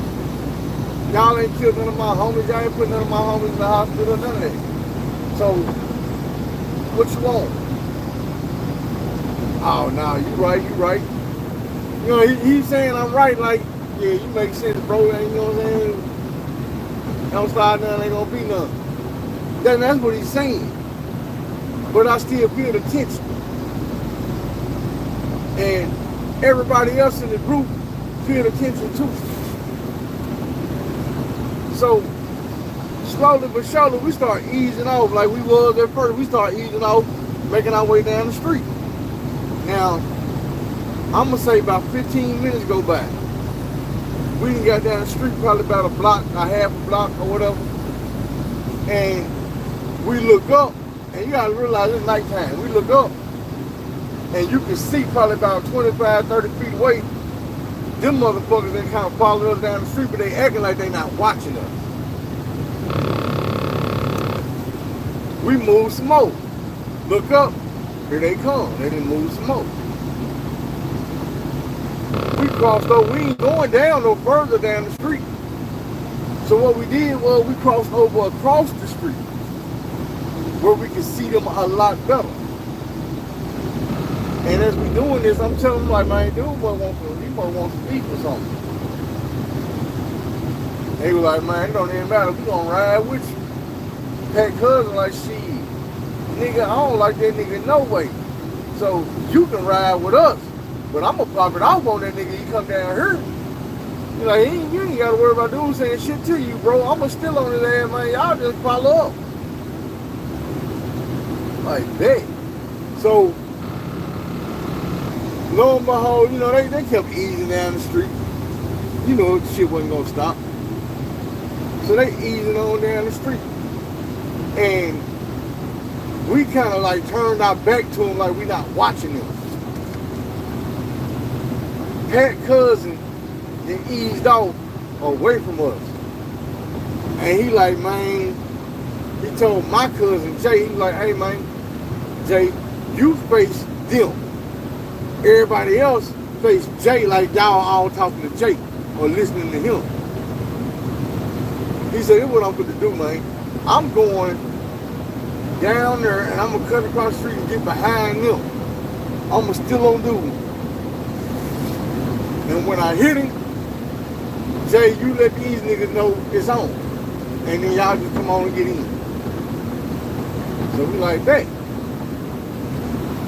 My cousin, this nigga looking so hard that he about to blow the whole spot up. Like he's supposed to just be noticing what's going on and peeping game when dude come over there and put it down. This man staring like they get to looking at him. Like, what's up, nigga? You know, they looking at my cousin like, what's up, nigga? What you mean? Nigga, you sitting there bugging and staring and shit, what's up? So they get to coming across the street. Now, by this time, we can't keep sitting here trying to play it off like we not watching because they really acting like they want this smoke. So we all turn around. As we turn around, we see Pat cousin come flying through the crowd. Wow! And we with these fisticuffs.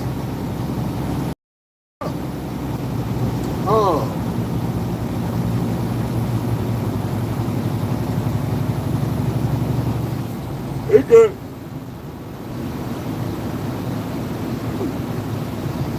got pretty good, the fight. To the point where the police was running down there, but they wasn't trying to arrest nobody. They just, you know what I'm saying, grab a nigga and throw, like, grab you and throw you off the nigga you jumping on. Then you dive back in there and get back on his ass or somebody else's ass. And the police will grab you and try to toss you off to the side. Man, fuck all that, man. Fuck you niggas. So, after it was all said and done, we all got in the bower and left. We ended up at somebody's house, but whoever this was, we was in the projects. I ain't really realized King Bay had projects, but we ended up in the projects. I remember sitting here looking at these cinder blocks and looking at this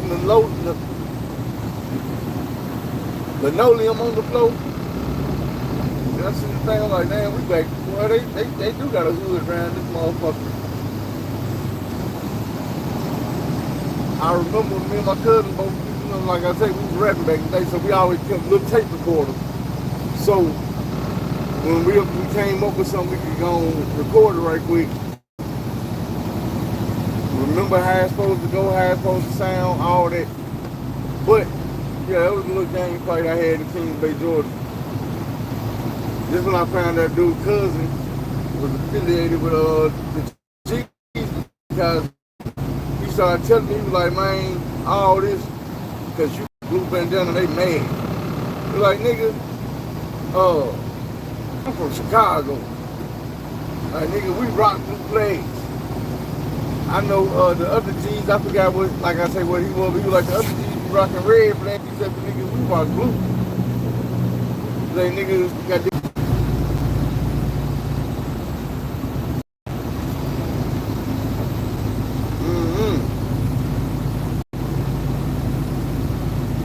Sat up in there rapping. I can't say, but I could say somebody hit me for a tape recorder. But I think I left it in the back window of the Eddie Bauer.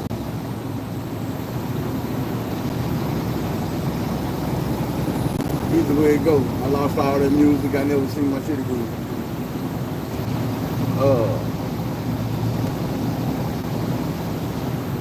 I'm trying to see if there's anything else I want to tell y'all about when I was down there. I guess the last thing would be females here. My cousin had hooked me up with two females while I was down there. A female named Brandis. She was like an Amazon, pretty ass eyes, braces. She had a sister named Brandy. And there was another one named Tiffany. She was a little younger than me. I met her at church. Because one day my auntie made me and my cousin go to church. Dropped us, and this is what I used to trip on. How you gonna wake us up, make us go to church, drop us off, and then you come back home? So when we get to church, it's this woman, with my cousin introduced me to his girlfriend. Oh, we're gonna have to get to that. My cousin introduced me to his girlfriend. Her name was like Tamara or something. This trip out, this is the Tamara or Tamara. This trip out, I can remember her name, but I can't remember her little sister's name. She had a little sister, fine as hell, was crazy about me. Freaky is all, boy. She was freaky. This girl, and let's see, she was a little shorter than me. She had banging ass body, like an athletic body, long hair. Her sister had big eyes. She was taller. She was probably about a foot taller than her little sister. She had the type of eyes that looked like they bulging out. She was real dark skinned. That's what made her cute, because she was dark skinned as hell. Little John Tiffany, she was like a light skinned caramel. But Tamara, cousin and sister wanted me. And we ended up going to her house one day because her parents was military too. They stayed on the base though. So my auntie, we all went over there. This girl was trying to pull me in the bathroom for a quickie.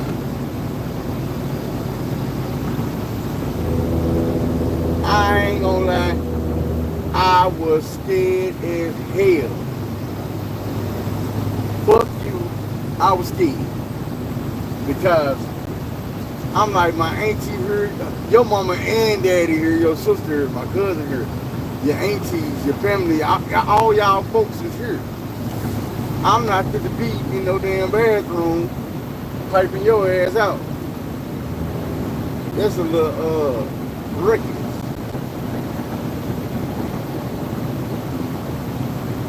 So I missed out on that.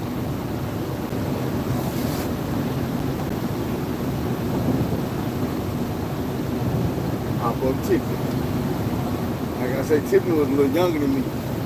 I was like 16, she probably like 14. She was on me too. And even though she was a virgin, I ended up smashing the like button. I smashed that like button. I ended up smashing the like button. We it was like a beach by the house. It was a lake, but this one particular section of the lake just had the clearest water.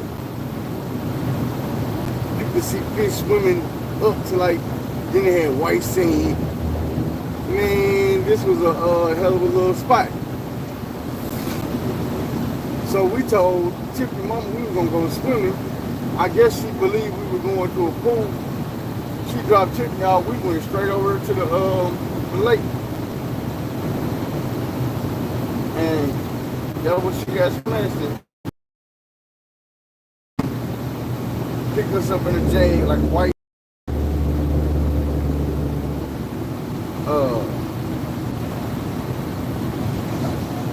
We all went to her house. Her grandma left, so her mama went to bake, but she wanted to take a nap first.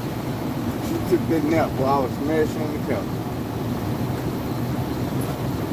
And my cousin there was on the other couch, watching.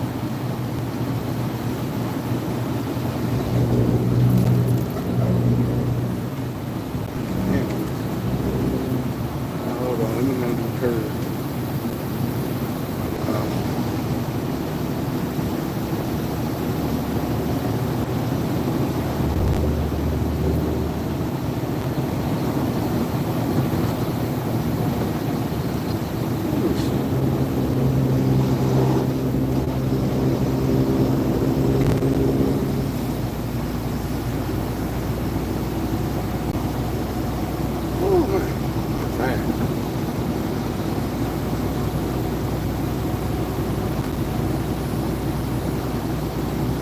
Yesterday,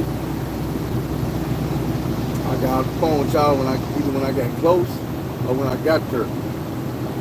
But I ain't gonna lie.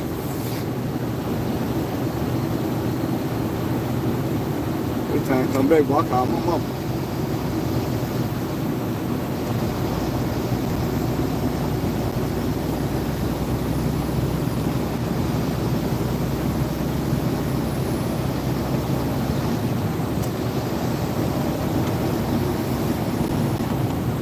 Is anybody on there?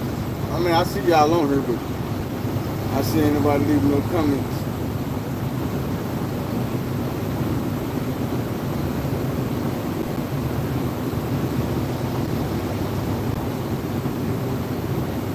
I see y'all and y'all hit that like button.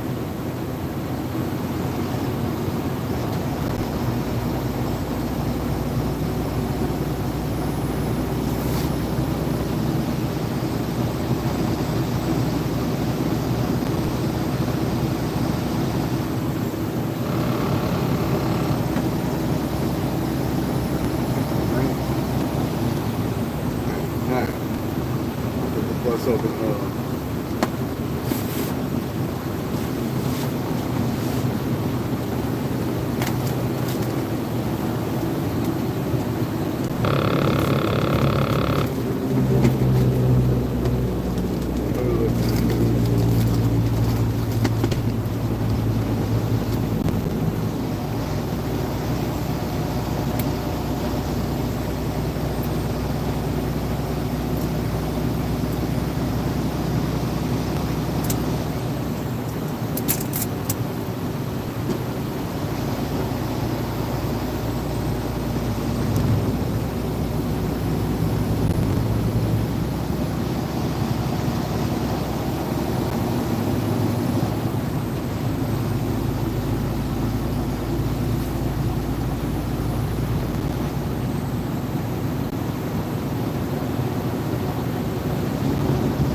this shit is.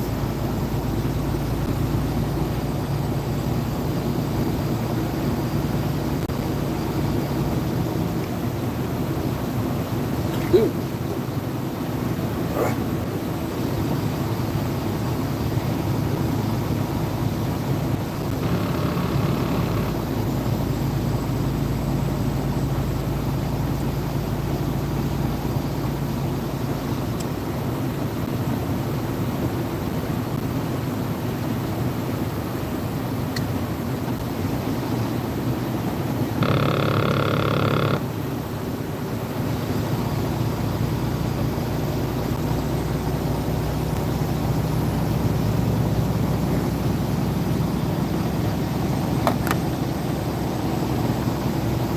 Say 49 miles here.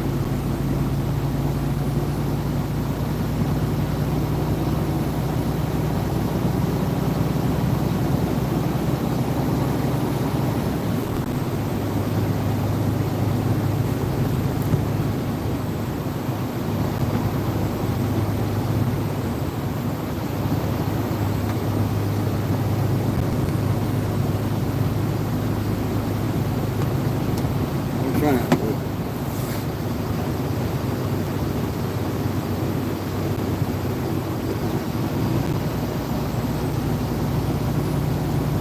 I'm trying to be safe. I'm also trying to keep these little 50 miles behind me.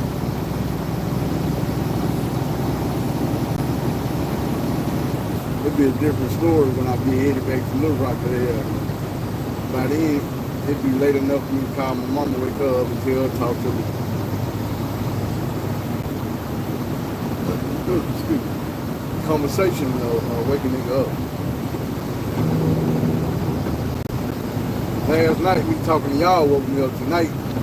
I mean, it getting me back for here, and ain't just having that effect they had yesterday.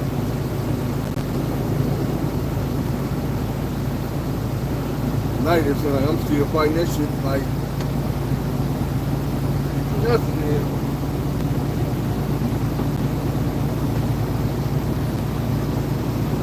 I had a couple close calls. Yeah.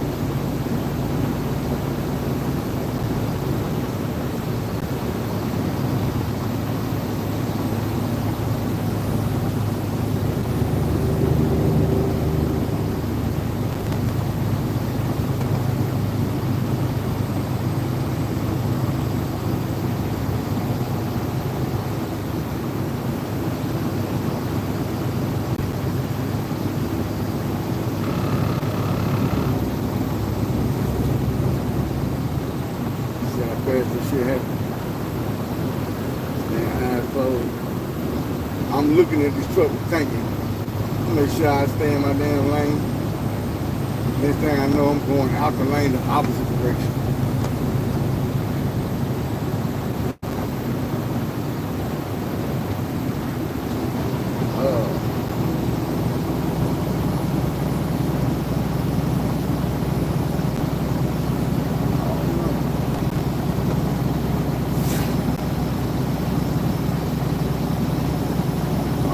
Tell y'all right now about that experience.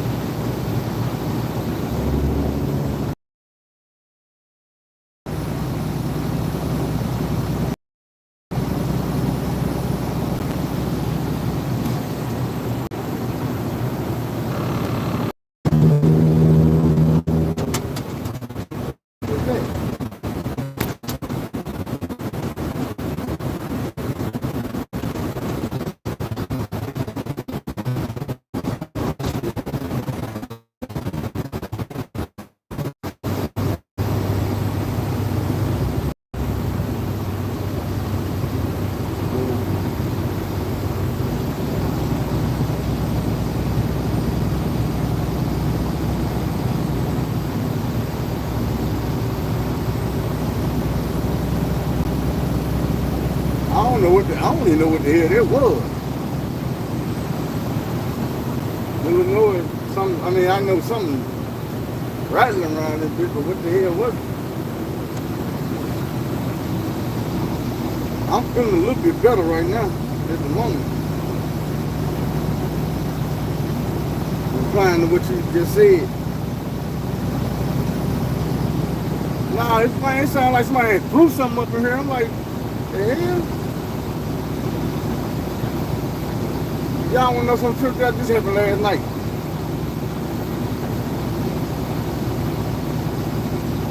I think, and I say I think, because I don't know. I think a damn deer jumped down in front of me, right? It was just a blur.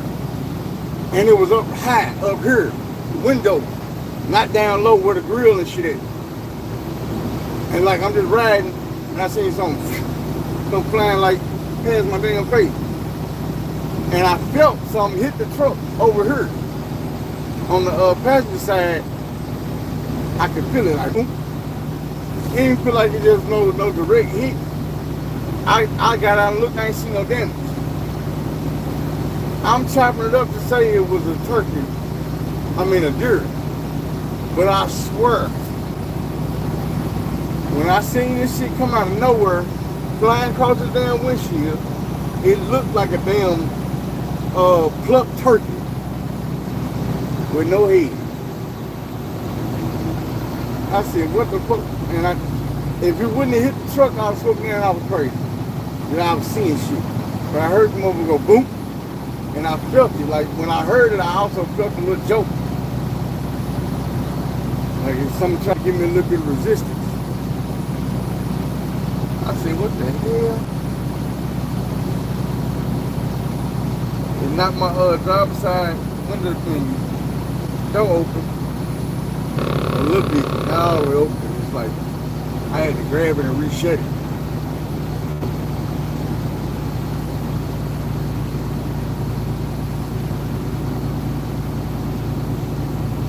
Now all I was thinking was I pulled over and I'm looking. But I'm like, man, this motherfucking damaged this truck. I'm gonna have to call the boss man and let them know what's going on ASAP.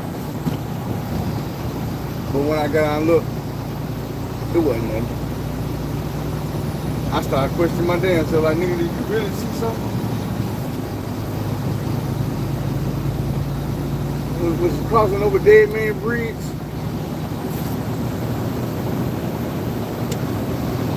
I'ma tell you what messed up. I just skipped the cone. And I seen this is in my vision, not in reality. Like a line, like the line in the middle of the street was like a Cuban link, a diamond Cuban link. I don't know why this just happened, like, I don't know why the fuck. And as soon as I seen it, and I smiled, I cracked a little smile, eyes that heavy as hell. I said, oh, you motherfucker.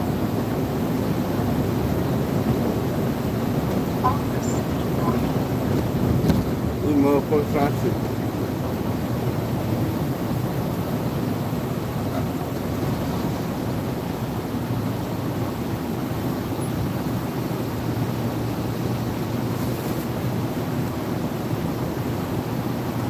Oh shit.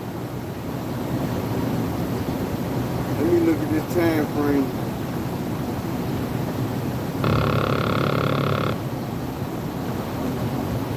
I know I got less than an hour. I got 4.5 hours to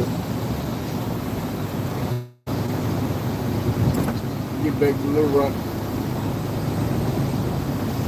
Until I can't drive no more. That's gonna be 2.5 hour drive right there. With less than an hour, put me at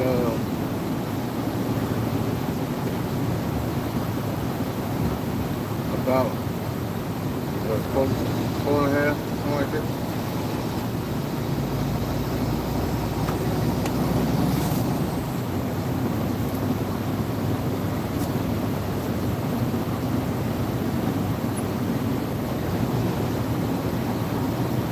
Once again, when I find me a spot where I can pull over and stretch my legs, get some fresh air, I'm gonna do that.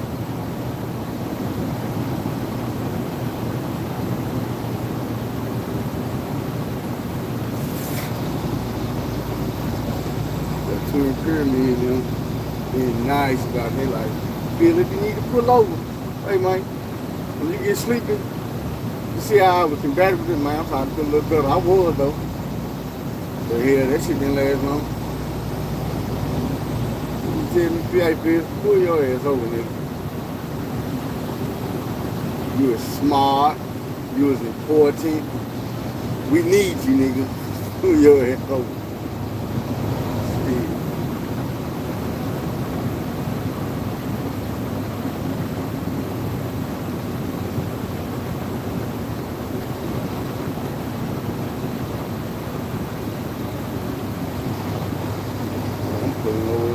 That's a damn red light.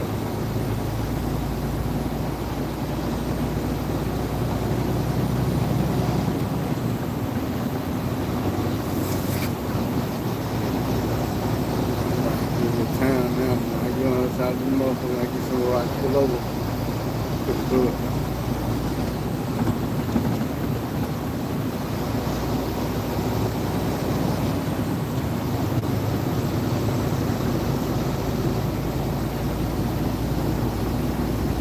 God, how good I feel.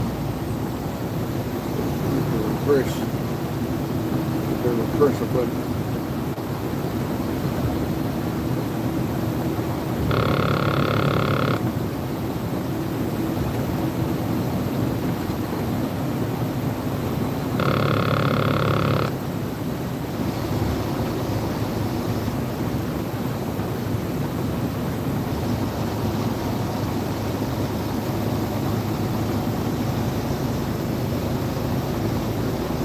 I'm doing alright, but shit.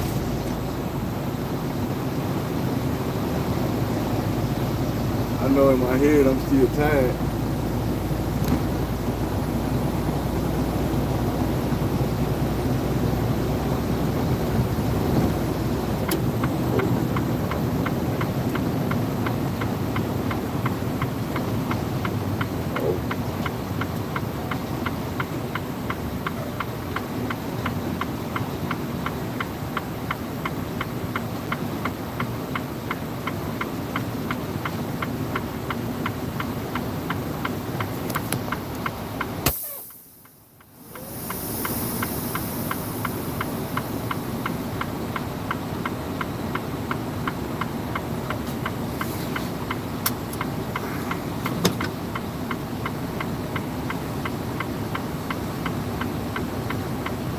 I ain't gonna play with this thing, y'all. So,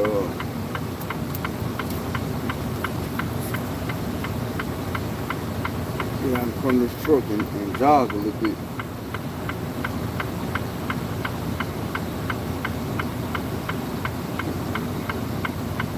Hallucinating, man. You hear me?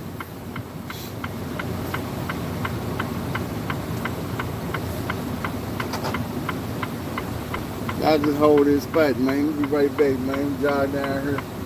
The sand and back. Stretch a little bit to hop back in this truck.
Alright, I'm back. Ooh, shit. I hope they did it.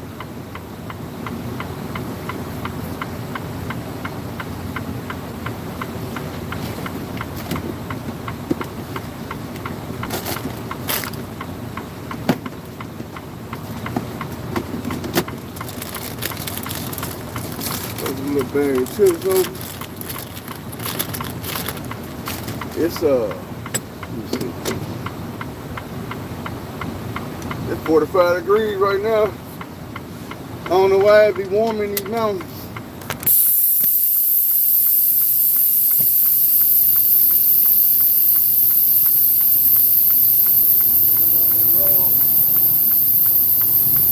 Oh shit. Hold on.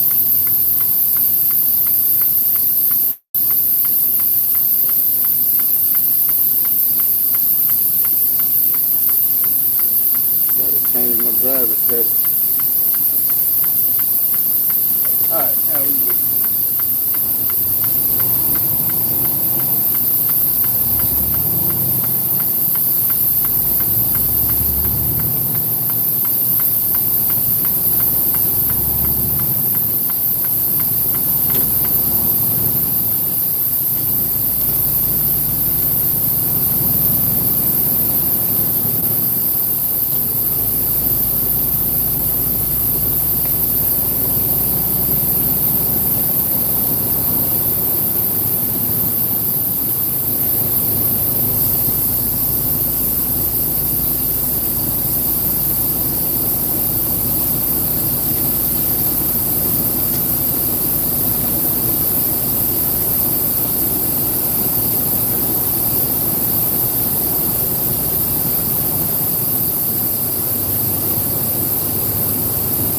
Still be there in about 30-something minutes.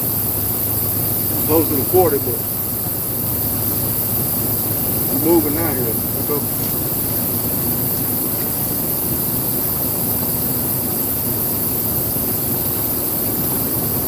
I don't want to say I feel more awake. Every time I say that,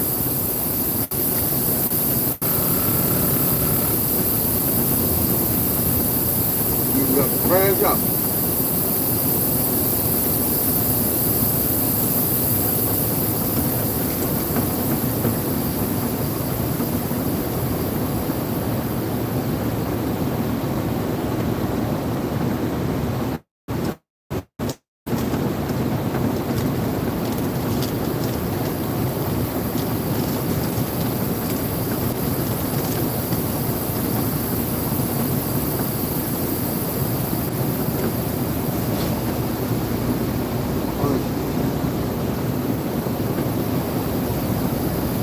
Time thing another story to tell y'all.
Got something. It ain't a whole story, but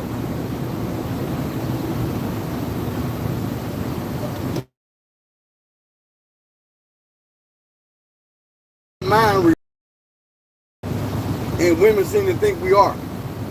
So we've earned a lot of opportunity because women won't just put it out there and tell us what's going on.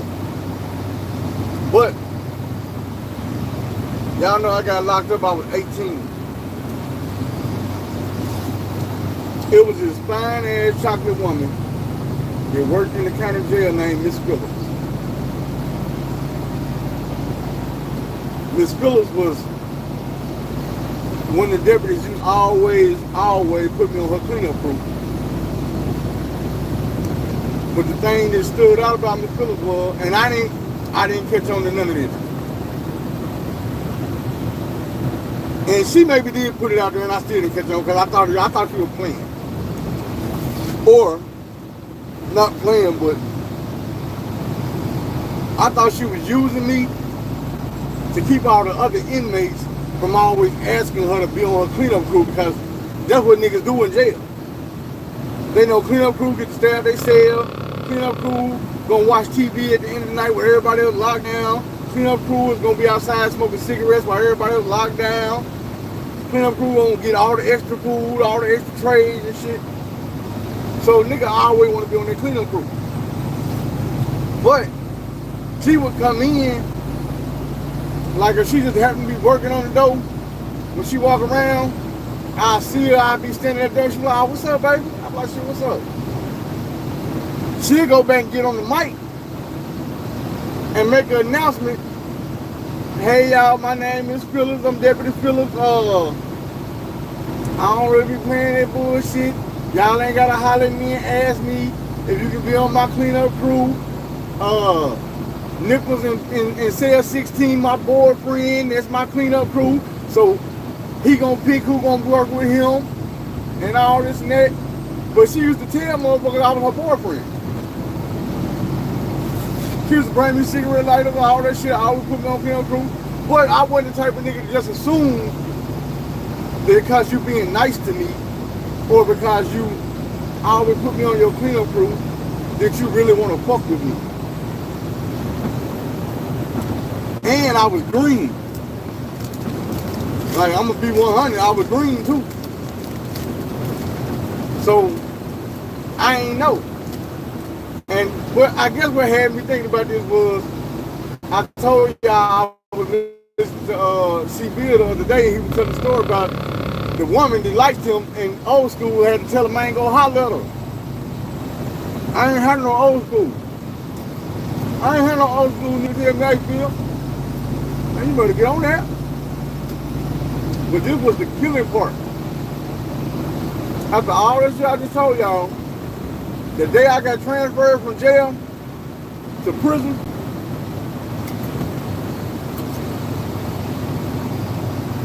she just happened to come down there to transportation where I was, waiting with my property. And she walked through there. And to this day, I be kicking myself in the ass like, bro, that broad came down there for you. She wanted you to make a move. She wanted you to get her address, her phone number, or something.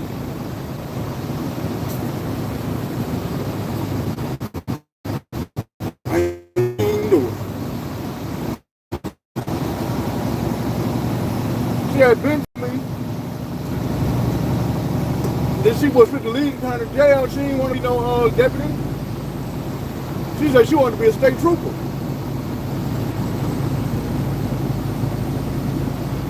She was like, shit, I just came here to get some experience and shit before I go be a state trooper.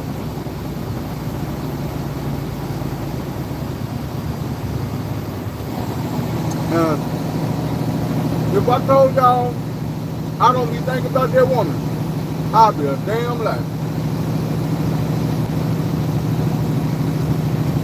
I thought about her in prison. I thought about her at home.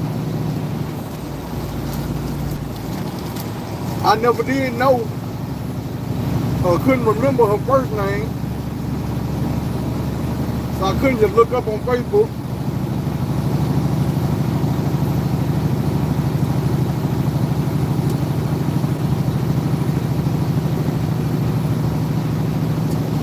But I probably should have tried harder.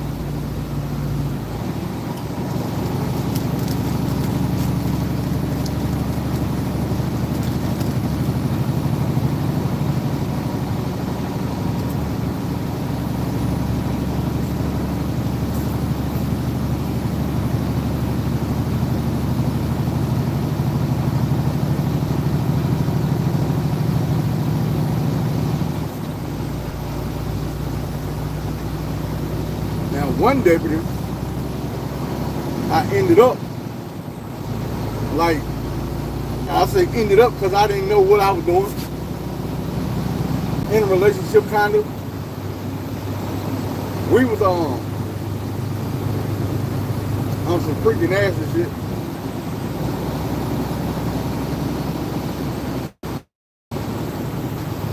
And I'm gonna be real.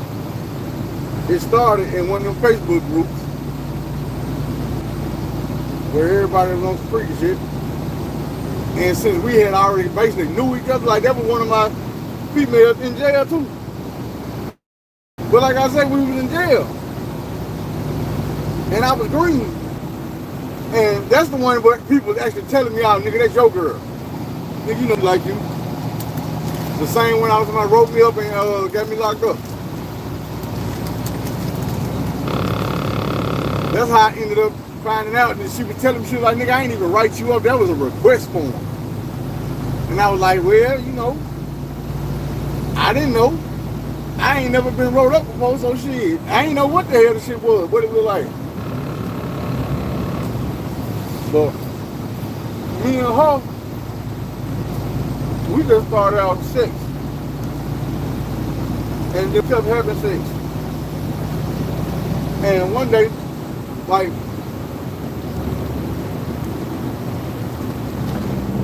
she was staying with her mama because her house had flooded. And she had to go pull all the carpet and stuff about the floor and get all that shit redone. So her and her sons never staying with her mama. Her mama was a real live police officer. Not a deputy, not a sheriff, not none of that police.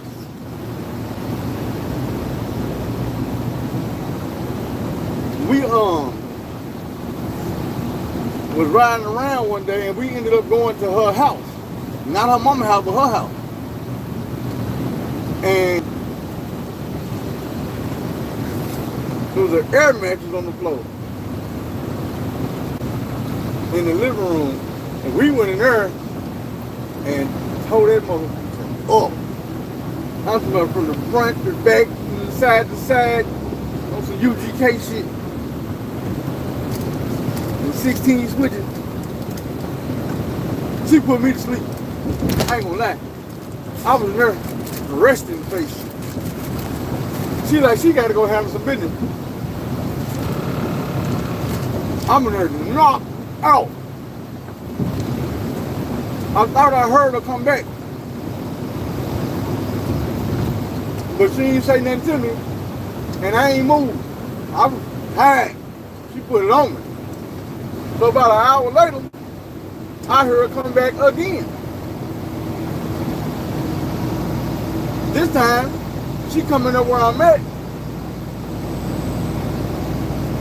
She got food. She done brought a Burger King. Like her. So we sit up and we eating, we talking. And I'm like, what you do when you came home the first time, when you came back the first time? And she was like, what you mean? I was like, I was in there, I was laying down, but I had woke up when you came through the front door. I was waiting on you to say something to me when you was in the house, but you didn't say nothing to me. She was like, I ain't been back to the house. So I just came back now.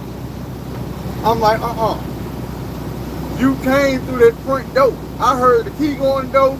I heard the door open. I heard you walking around. I heard you when you left back out. Boy, do you know, this motherfucker, you know, she ran the shit back on her phone. The police car had pulled up in the driveway.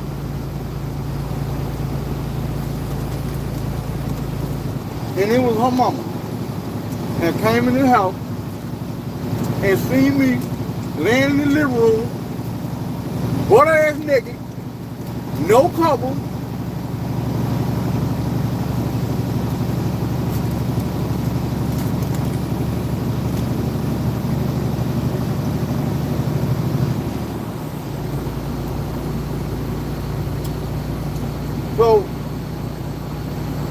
told you we kind of ended up in a relationship, so we just kept on messing around with each other. And she took me around her mama, kids, her sister. Now, her sister was a little freak. She tried me. I had to shut it down. And she was a big ass Amazon. I'm like, man, you about 6'3". You didn't get your big tall ass away from me. Big thick ass, I don't want none of that. Her mama mean as hell. But we sitting there eating one night, like the very first night I had got introduced to her. And when she was introducing us, so we was already at the table when her mama came home. And she was like, Mama, this is my friend Philup. And she was like, looked at me. That bitch gonna say, I recognize him. Like, where you recognize him from? And we already knew what it was, because like I said, we had ran the thing back and seen that the police car had pulled up at the house. And the police car was her mama. Man, her mama was like, I recognize him.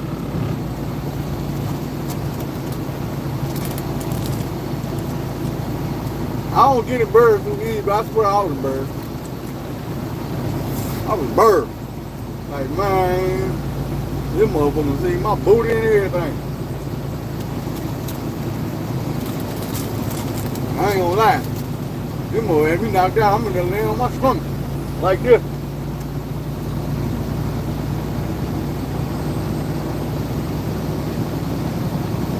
This motherfucker come home with me and say, shit.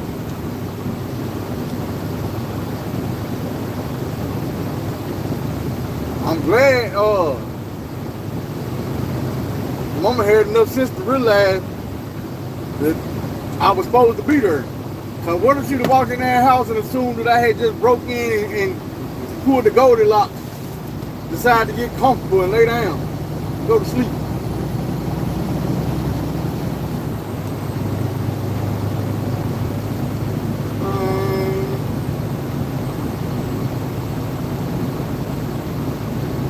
That situation, I might well tell you out of them. The finest, I'm talking about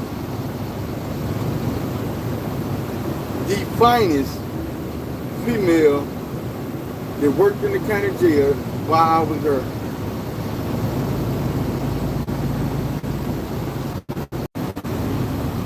This one was built like a damn wall, so I'm talking her waist was damn near non-existent, like she had on or some whatever that is, but they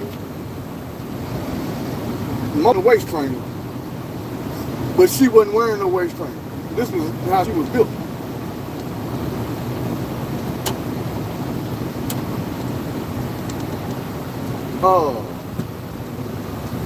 Ass was super fat.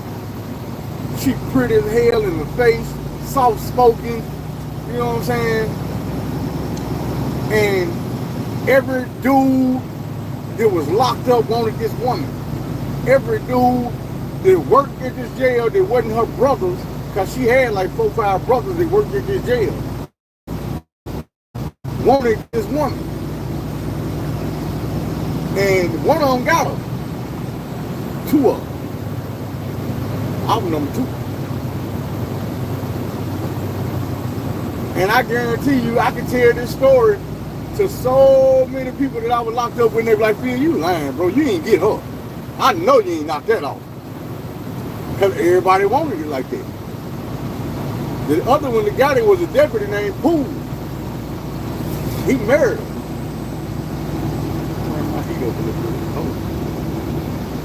It was 45 degrees, now it's 30. The other deputy married her, but they used to both work in the hole. Like I told y'all about dude, like when I was telling y'all about Patrick Rome, the dude that smeared all of the shit on his face, trying to beat that death penalty. Playing insane.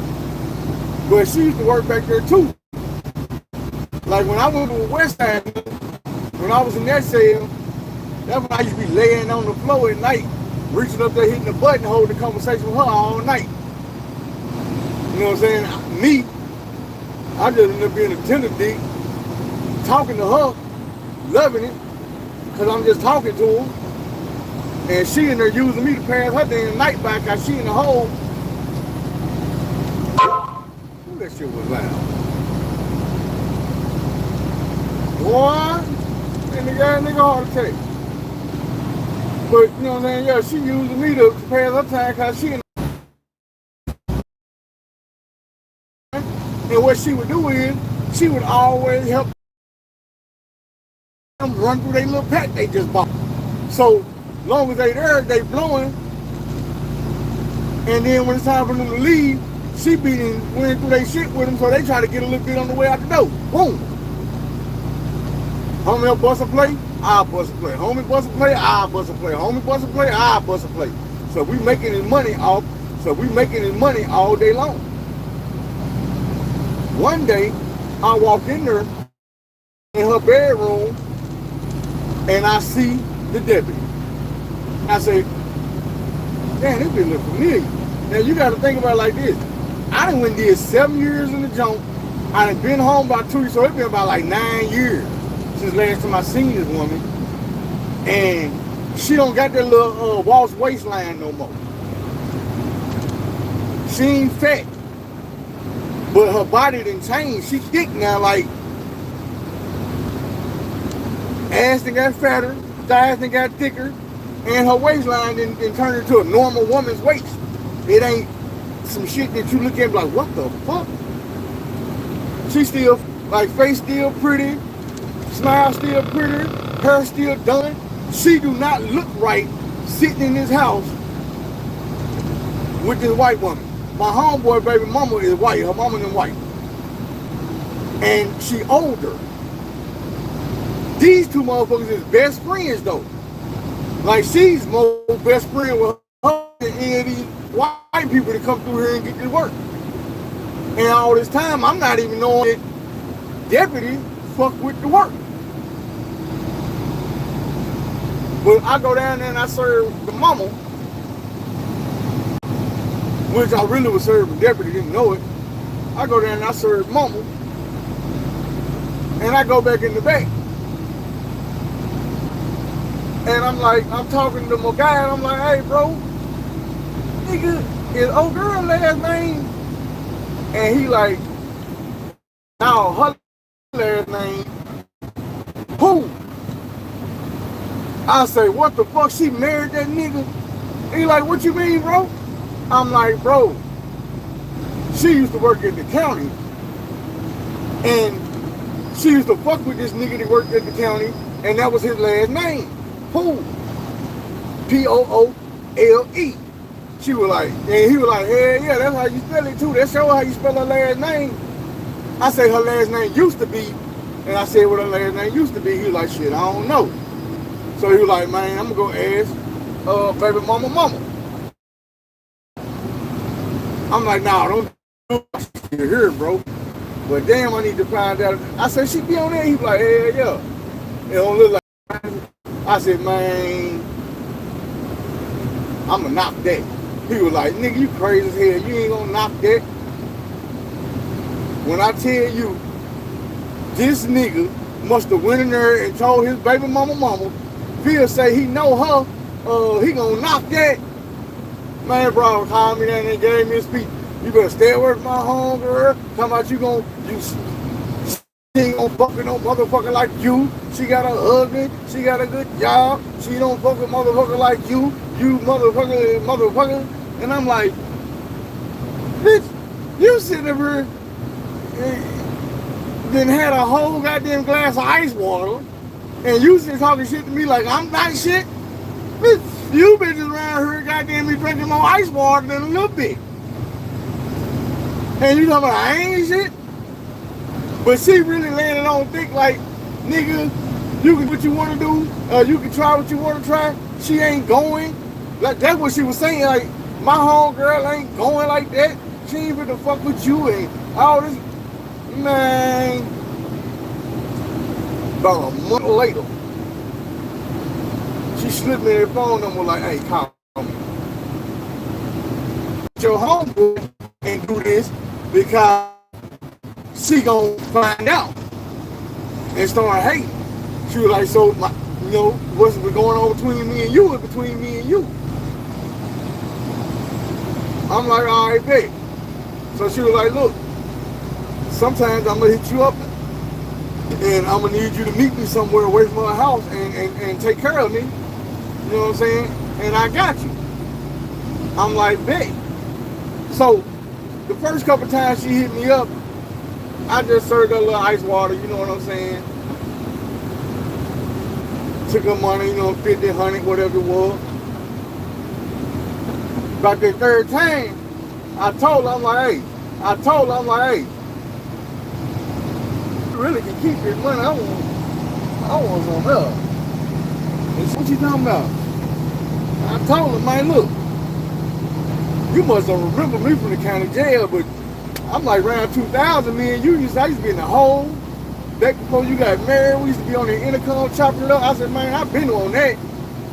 Man, to my surprise, that motherfucker didn't have no, I'm trying to think of what the right word to say is. I want to say recourse. But she didn't have no problem, no issue with giving me what I wanted. All of it. 3-card Molly, every last orifice. Got them all. We used to pull up, and see the thing was, I stayed right across the street from the trap, so she couldn't even come to my crib. We used to be in the alley. It was like a duck off over by my grandma's house, my grandhouse. It's an alley, like a back way to get from my hood to my grandma's hood. You just slide through that bitch and pop up on the other side. But it's a dirt road off the alley that go through the woods. And it's a duck off back there, so that's what we used to duck off to. We used to slide through in a minivan. And we'd be back there in the cut getting it in. But after about 4 or 5 times, I didn't feel the way I felt that first time and before. Because now I'm looking at you like, you be drinking ice water. That shit ain't even a turn on. But I ain't gonna lie like she wasn't still fine. Hell, she still fine today. I ain't gonna lie like she wasn't still fine.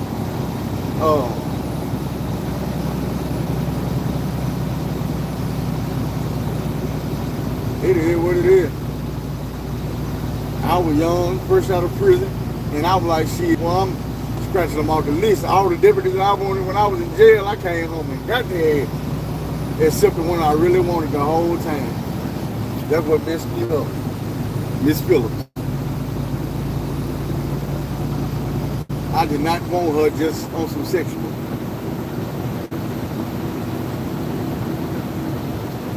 We gotta hurry and get to this building, man. My little stomach hurts.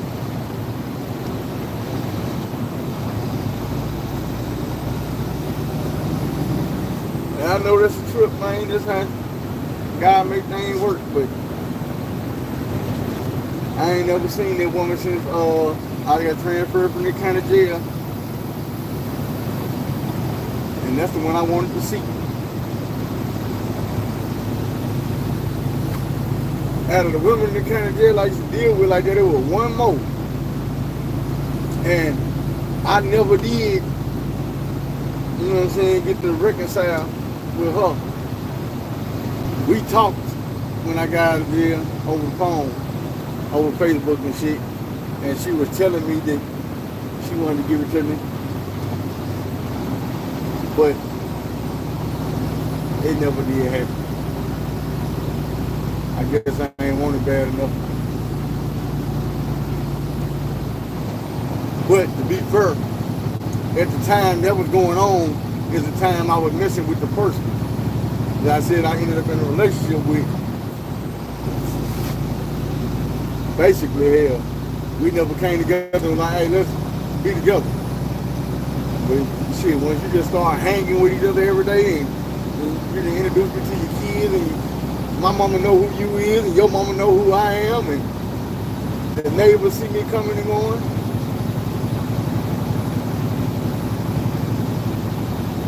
And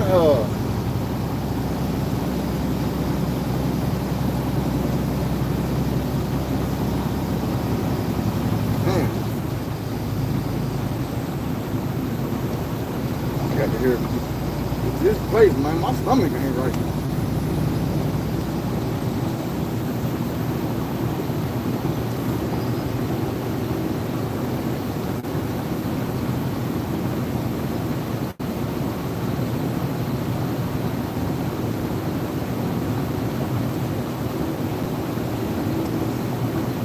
I'm scared to look at the little thing and see how much time I got left or how many miles away I am. So, boy, this shit gonna hurt. Y'all just don't understand how hard I'm clenching right now. Well, one thing about it is, ain't gonna be no problem sleep feeling like this. Nigga, I'm up. Up. Shit.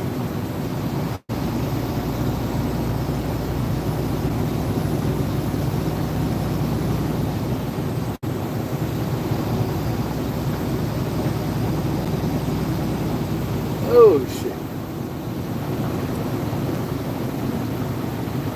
Well, turn your lights down.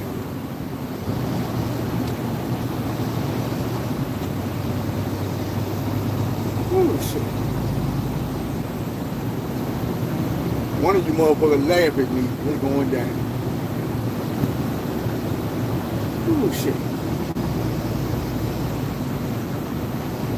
Oh, it's bubbling. And I really hate it too. Because the same shit happened to me last night, but it waited till I pulled up. And I undid my trailers and had to go in there and use. I was scared too. Not about having to use the bathroom, but I told y'all I'm in Harrison, Arkansas, the most racist town in the United States of America. So when I went in this building, I'm like, oh man, I don't really want to go in here and interact with these racist folks. Ain't no telling what they're gonna try. So when I get in there, I see a mixed dude with some dreads, and I'm like, oh shit. But he wasn't that close up on me. I'm trying to holler at the white dude right there, like, hey bro, where the bathroom at? But the mixed dude looked at me like, what you say, bro? From way across the room. And it's like he the only one trying to talk to me, all the rest of the white folks ignoring me. I'm like, bathroom. So then the white dude like, oh shit, my bad, bro, I ain't hear you. Just come this way, hug that wall, and go around the corner, you can't miss it. It was the white dude told me. So I'm walking, another white dude see me walking that way, he like, bathroom? I'm like, yeah. He like, yeah, right around the corner, bro, you can't miss it. I go to the bathroom. When I come out the bathroom, I got a welcoming committee. Kind of fucked my head up. There's two dudes standing right there. Now, one thing I looked out was the coffee pipe.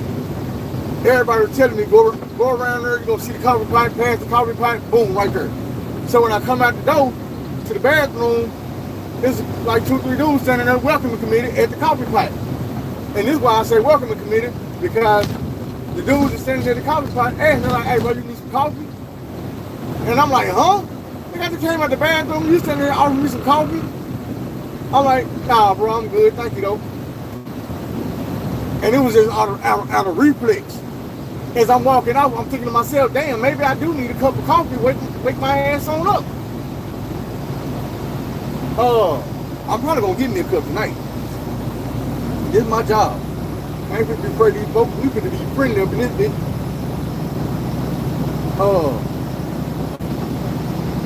Care how racist y'all is. You ain't gonna be racist with me. We co-workers. I just work in a different city, but I pull up on y'all 2, 3, 4 times a week. So we might well get the dapping and handshaking when I fall up in this bitch. Make me some coffee. But one thing I was thinking was, I was like, man, I don't know what y'all got going on in this coffee pot. What y'all did, trying to, you know what I'm saying, offer me some coffee.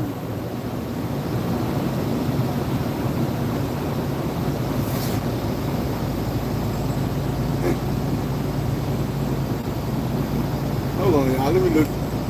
Stick peek and see how close I am. 6 miles. So it really means about 4 miles or 5 miles. If to say 6.5. I don't want to speed. And I just seen a police officer back there. I was going 45 and a 45.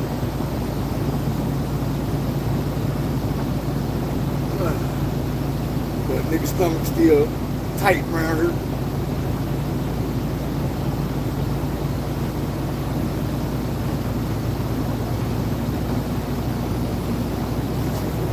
I might be telling them the same shit I just told y'all. When I bust through that damn door, had that coffee pipe. One of you motherfuckers laugh, I'm gonna bust your ass on the way back out. I ain't gonna do that. We ain't that friendly yet. I don't know them like they get. God damn. Quit taking God's name away. I know one thing.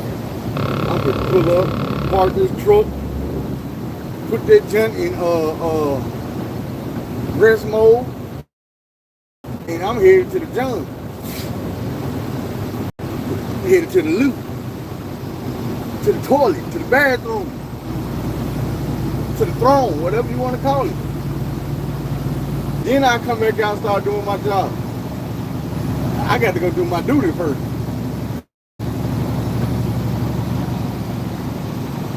This building, they always just pop up out of nowhere. I need to pop up out of nowhere right quick. I think I'm coming to it.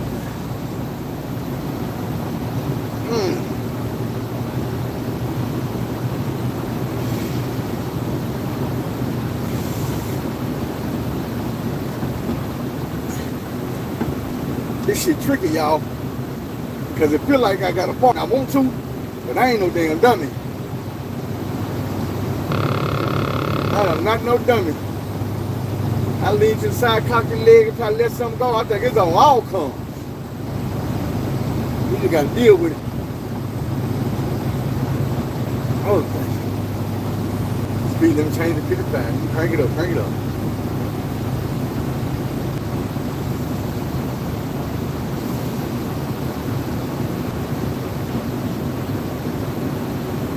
Boy, I'll be too damn scared to fall asleep. Feeling like this, I'll be the woke up shit on my damn self.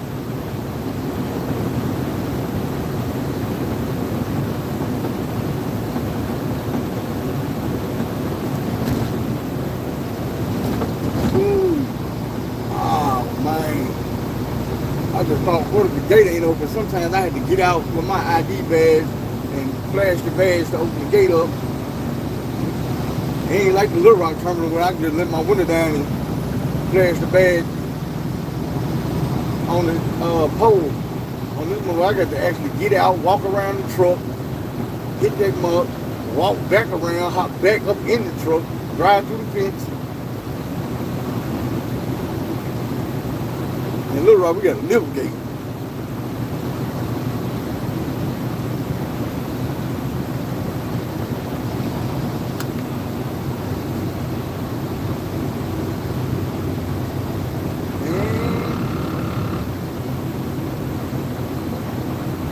Where is this place at? Man.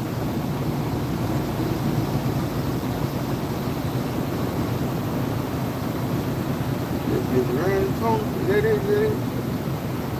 Ain't it? Yeah, no. I better look over the hill. Other side of the damn hill.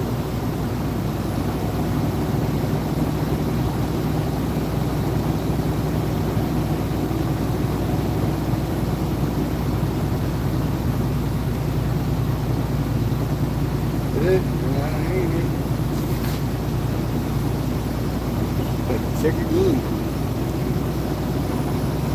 2.8 miles.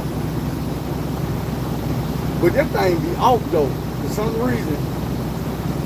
I ain't never been where it be trying to send me to. But I know when I get to where I'm going, it still be telling me to go keep going about another 1.5 miles. I think I done reversed the flow here. That motherfucker feel like it done turned around and went back up. But I ain't falling for that neither.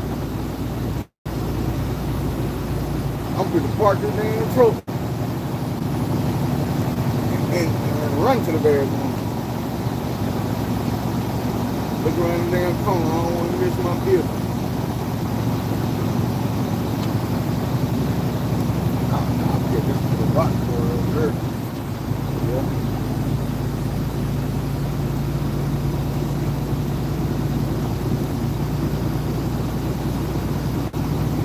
3 hours and 44 minutes to get back home. It's gonna take me 2 hours and 30 minutes driving, so I got over an hour to play with. Got to unhook these 2 trailers. Probably hook up 2 more trailers to take back to Little Rock and ride that 2.5 hours to Little Rock. I got over 3.5 hours to do that. I ought to be alright. I ought to be Gucci.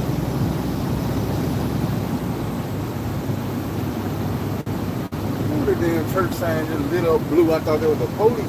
I was about to say, man, please don't play with me while I got a boo-boo.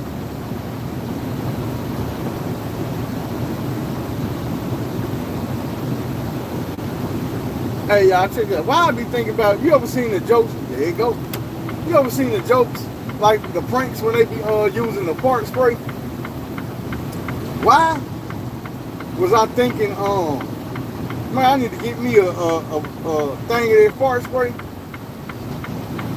Oh, potato. And if the police ever pull me over, get to spraying that shit, and they be like, why was you speeding, sir? In 500 feet, turn right. Sir, why was you speeding? And I just tell her, hey man, I don't mean no harm, bro, but I was trying to turn right. Man, you need a little lounge.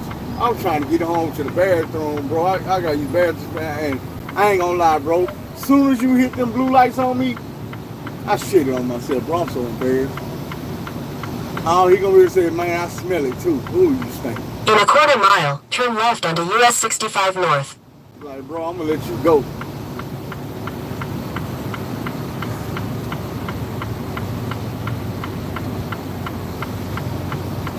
Damn, dude, for the rush over here and try to do his job. And I'm gonna have to tell him, say, bro, I don't mean no harm, bro, but my stomach tore up. My guy, I got to go, handle this business right quick.